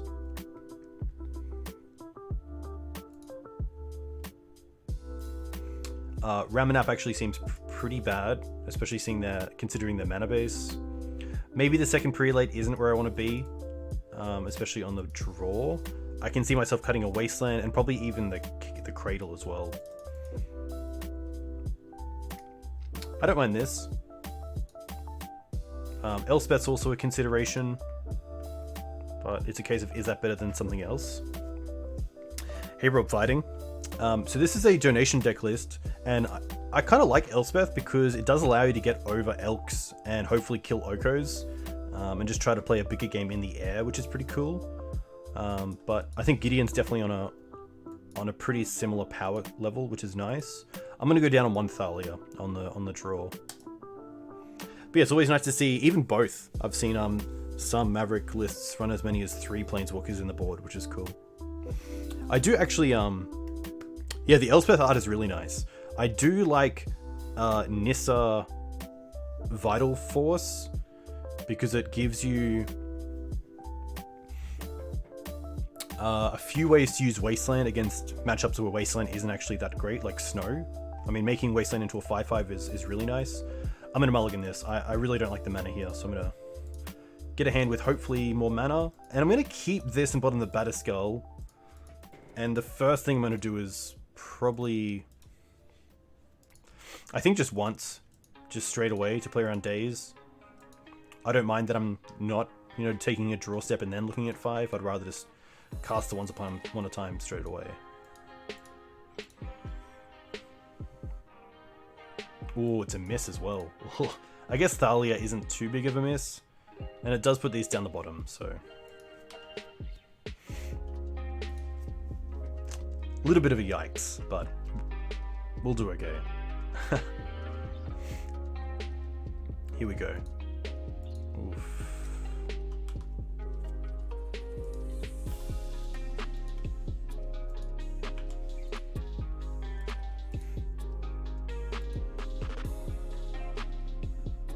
Brainstorm's fine.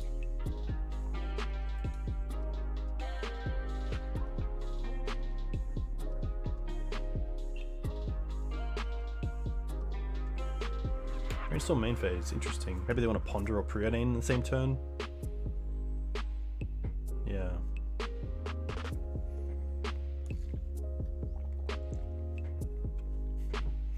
This is a cool deck. It's always cool to see people innovate a little bit. I believe this is a Jeskai build with Dreadhorde Arcanist, Mentor. Ooh, Savannah, okay. What did they do with the Ponder? They chose not to shuffle, okay. I don't mind just playing around Daze and playing out the Noble here. It also means I could cast the Elspeth next turn, and it leaves the Swords up this turn.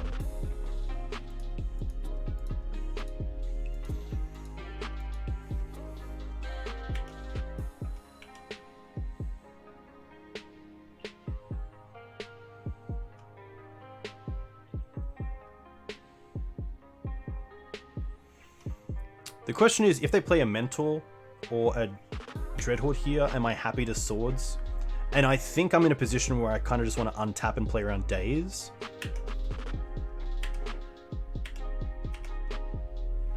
The nice thing here is as well, I guess second Thalia is kind of cool, but I get to go Thalia first. They don't counter it, so now they can't actually force or do anything here, and I kind of get a free Swords on a Mentor there, which is really nice. I really like that play. That was, yeah, nice. I guess a little bit lucky that they didn't have anything to put down.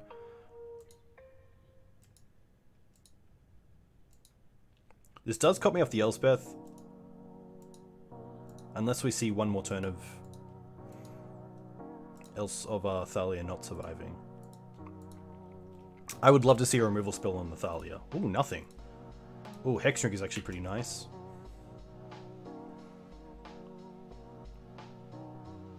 Ah, very cool. Yeah, I feel like Twinless Twin was in Fran's stream this morning when he was streaming the deck.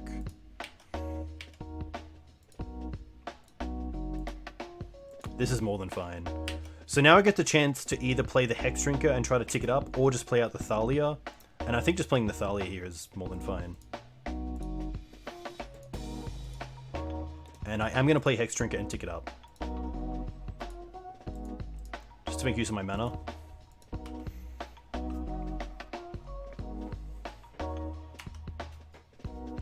It does look pretty fun, especially a kind of non-miracle style deck. Wasteland.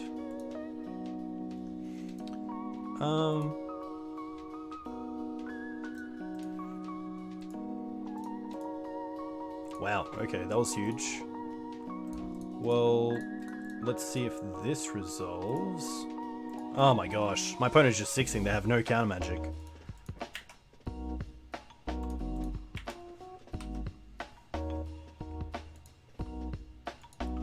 Yeah, it's really interesting. This is obviously only like 2 games worth of data, but it does seem like they don't have much to follow up the Mentors with. It seems like they use a lot of sculpting 1-mana CMC spells to start out their early turns, and then they play the Mentor, but then they have nothing. It's kind of like you have to go for the early game of sculpting, the mental plan, and then make sure that you've sculpted into some sort of protection, or try to play the Mentor on turn 4, then get some, you know, a ponder straight away. But obviously this lined up really well. I mean, they just didn't have an answer for the Swords or the Wings, which is pretty tough.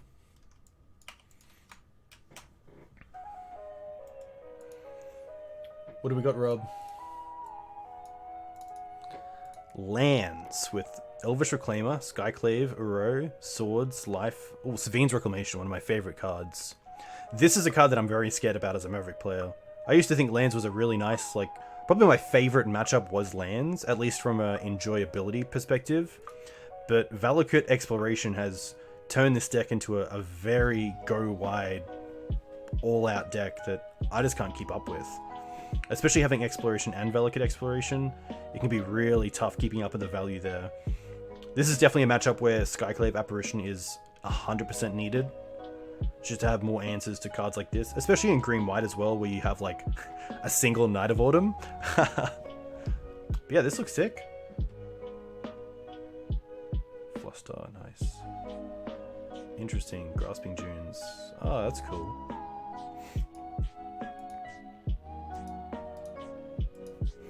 They're playing Seagate Wreckage? Wow, okay. Interesting. Yeah, that's a sweet build. Alright, let's try and get the full one. It'd be kind of cool. Some good matchups tonight. We played against Rug Delver. We got up. We played against Blue Black Shadow and we got up. We lost to Slow Depths. And we got up then against the Jeskai Mentor deck.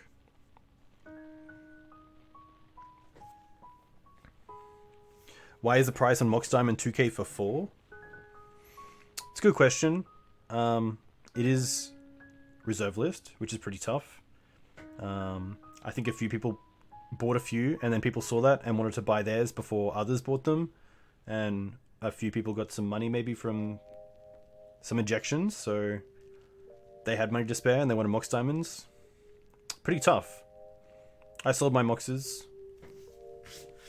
I kind of regret it now, but I got to a stage where I just had cards that I wasn't using, so.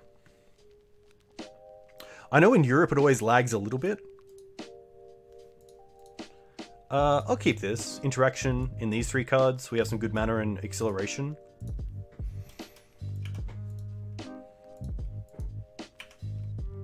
Snow-covered island. Another noble. I'm going to use a Verdant for a basic because this Windswept Heath can get either.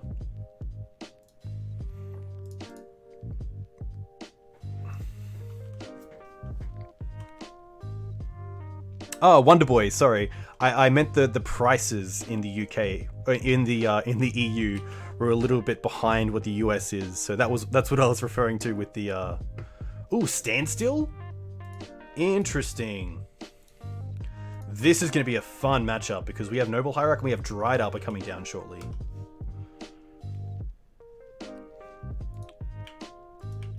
Yeah, EDH as well. I think there's been a lot of Mishra's Factory is fine. We have the Wasteland for it. This is awesome. Get that Dried Arbor.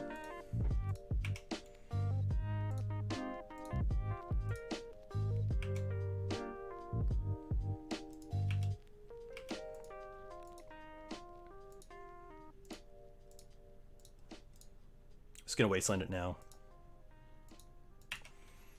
And maybe we can get there. Sharks are the big thing. I'm not too sure how early a shark can come down, though. Definitely a question to think about, though.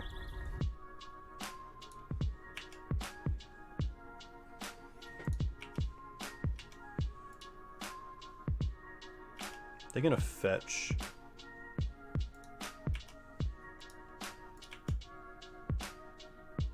But do nothing. Interesting. I'm going to play the Windswept and pass back. There's probably a case where I can... I guess if I had a flash creature, it would be a little bit better.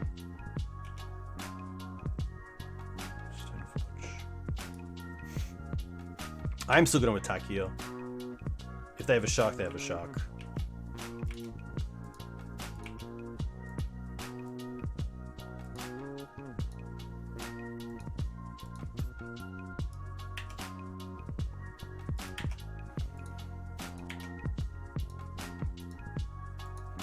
I think I just double spell here anyway, just try to get Thalia and Stoneforge down.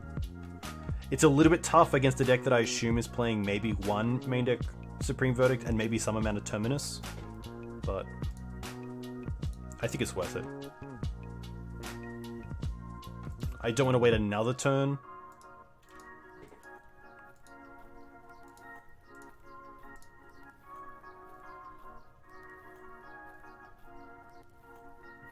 I'm going to lead on the Stoneforge as well.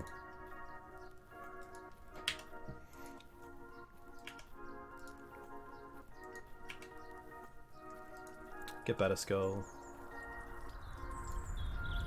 And then play Thalia.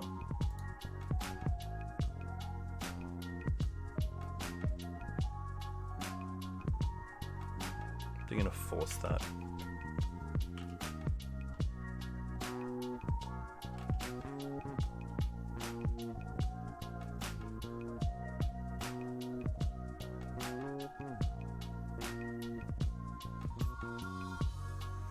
Brainstorm's tough, especially if they have Terminus.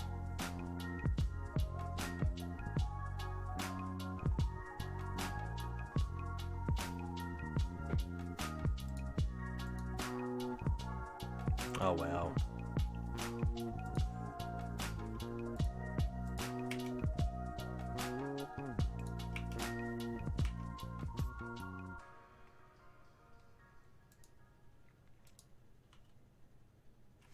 Thalia does give less information, but I did just want to try to get it down. Alright. Do you have another shark? Hopefully they're just trying to put it back on top with this haul.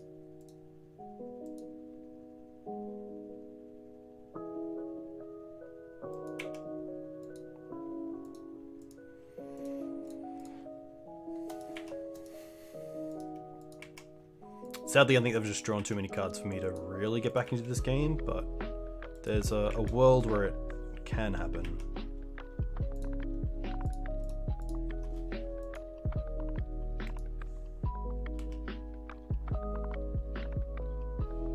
Oh, they must play Replenish. Interesting. Yeah, I assume they're playing Replenish as well, which is really interesting. I think Replenish is like a $400 card.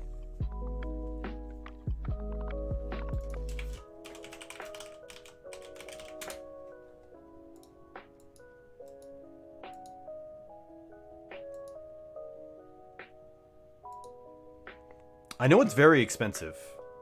I know that for a fact. Library. I think again it's just double spell.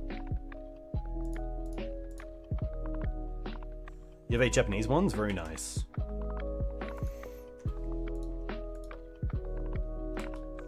Let me have a quick look.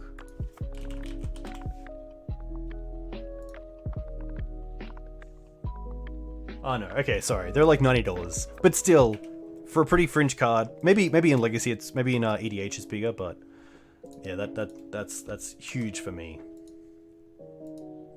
Yeah, that makes more sense. Apologies. Get back Force. Okay. And then Ponder.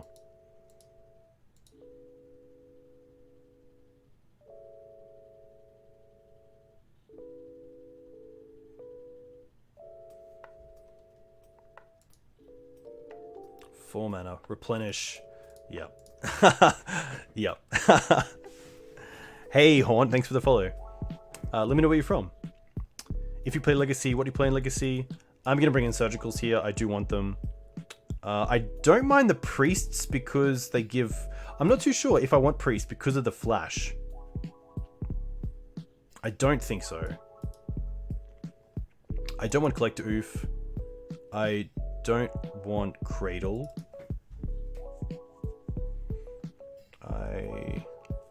Yeah, Teeg definitely seems okay. Prelate seems great. Probably the Swords I can go down on. Spec on Replenish? Yeah, you heard it here first. Hey Horn, thank you very much. Let me know where you're from. If you play Legacy, what do you play in Legacy? Ramanap's probably overkill, but they did have a few cards there. Especially things like Mishra's. This is actually 60. Shifting Ceratops actually seems pretty good. Probably better than my other Knight.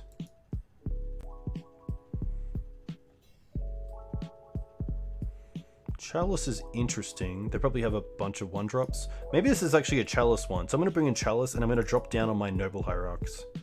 I'm going to do something like this.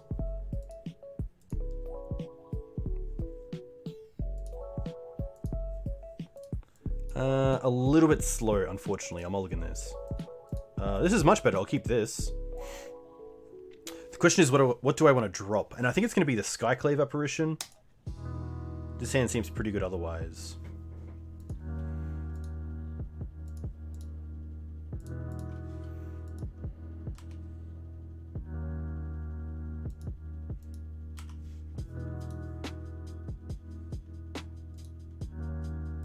That's fine. I don't mind just seeing what their hand is. And it might make me depend on if I want to go for Sylvan Library or Thalia here. I'm going to force that. Okay, that's fine. Well then, you can enjoy my Thalia.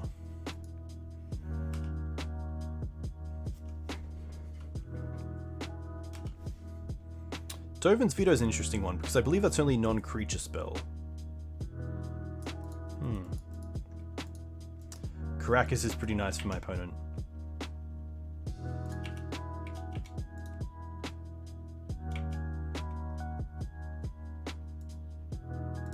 I guess if they have like Caracas into Standstill, that's pretty rough.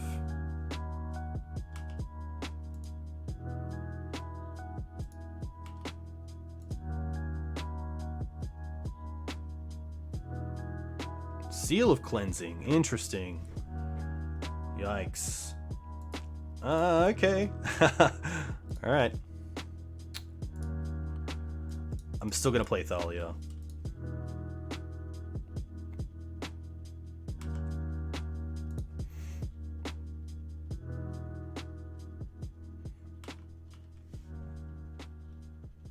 No standstill, one time.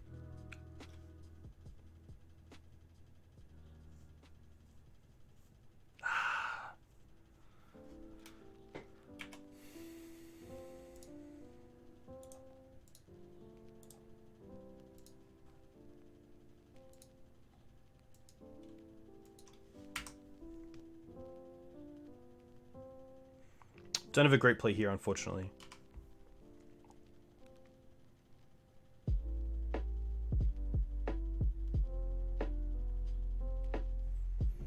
Oh, they missed a land drop. That's pretty huge. Nice. Okay. Put on top, put on top.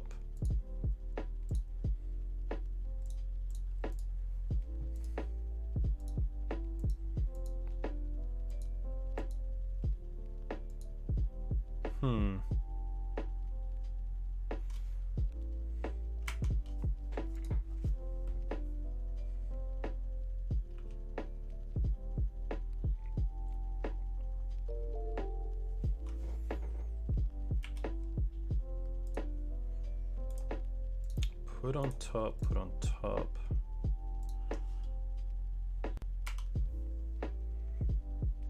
Hey, Alak, thanks for the follow. Let me know where you're from. If you play Legacy, what do you play in Legacy? A shark? One?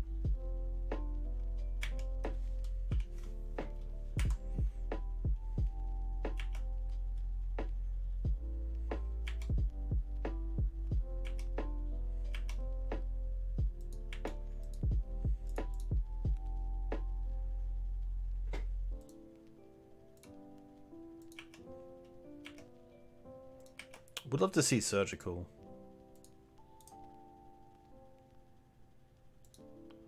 Put on top, put on top.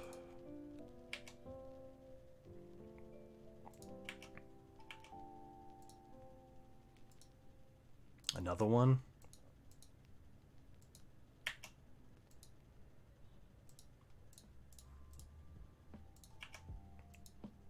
I don't have any great outs to winning this game if I just let these sharks resolve.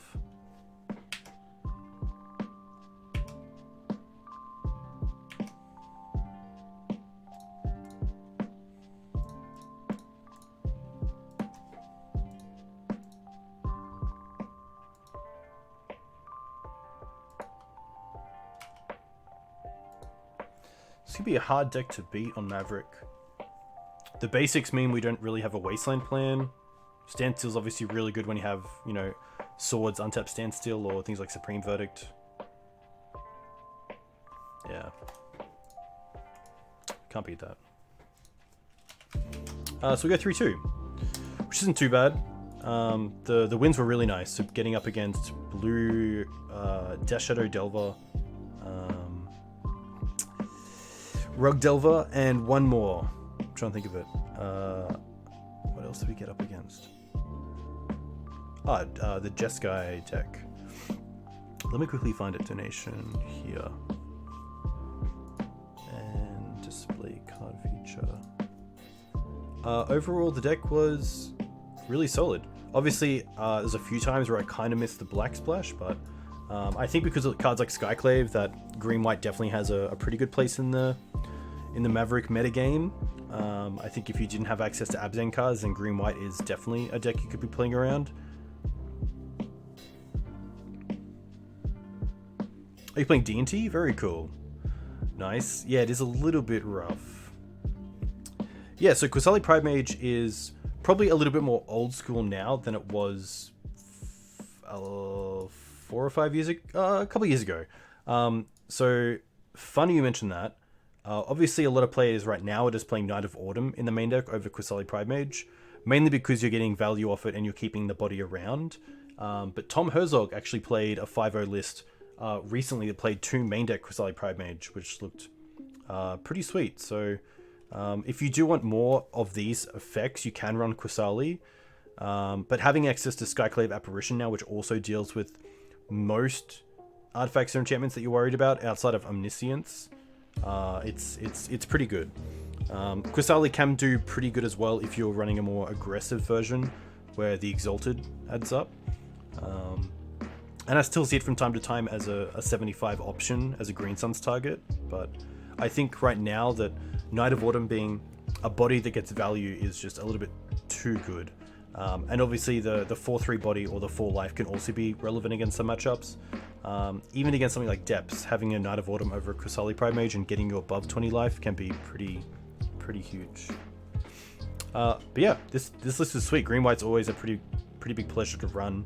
The basics are really nice. Having access to all 4 is really good. And the sideboard was pretty nice as well. Winds for Banner was a great removal spell. The Ceratops was pretty good as well. We had a Delver player run into it, which is kind of cool.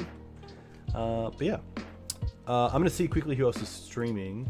If you guys want to find me on YouTube, you can find all my videos and recordings here. If you want to find me on Twitter, you can find me here. I do have some new content coming out on the greensunzenith.com this weekend, which is cool. And I recently did a piece with Achilles27 on the Maverick matchup against Eldrazi, which was pretty cool. It's the first of a series. I do have a piece coming out with... I'm not going to say, but it's going to be pretty good. Coming out soon for Maverick vs. Rug Delver, which should be pretty awesome. So looking forward to that. Who else is streaming? Is anyone playing Legacy?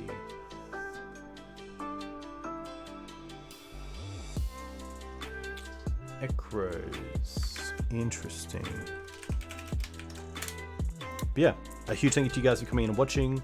I'll be back on Sunday night. I might even stream tomorrow night, so this time tomorrow. But until then, I won't be streaming Sunday morning. It's the girlfriend's birthday, so I'll hopefully be back in my town that evening, and I might even stream that night, so we'll see how that goes. But until then, enjoy, stay safe, enjoy your weeks, and I'll see you next time. Cheers.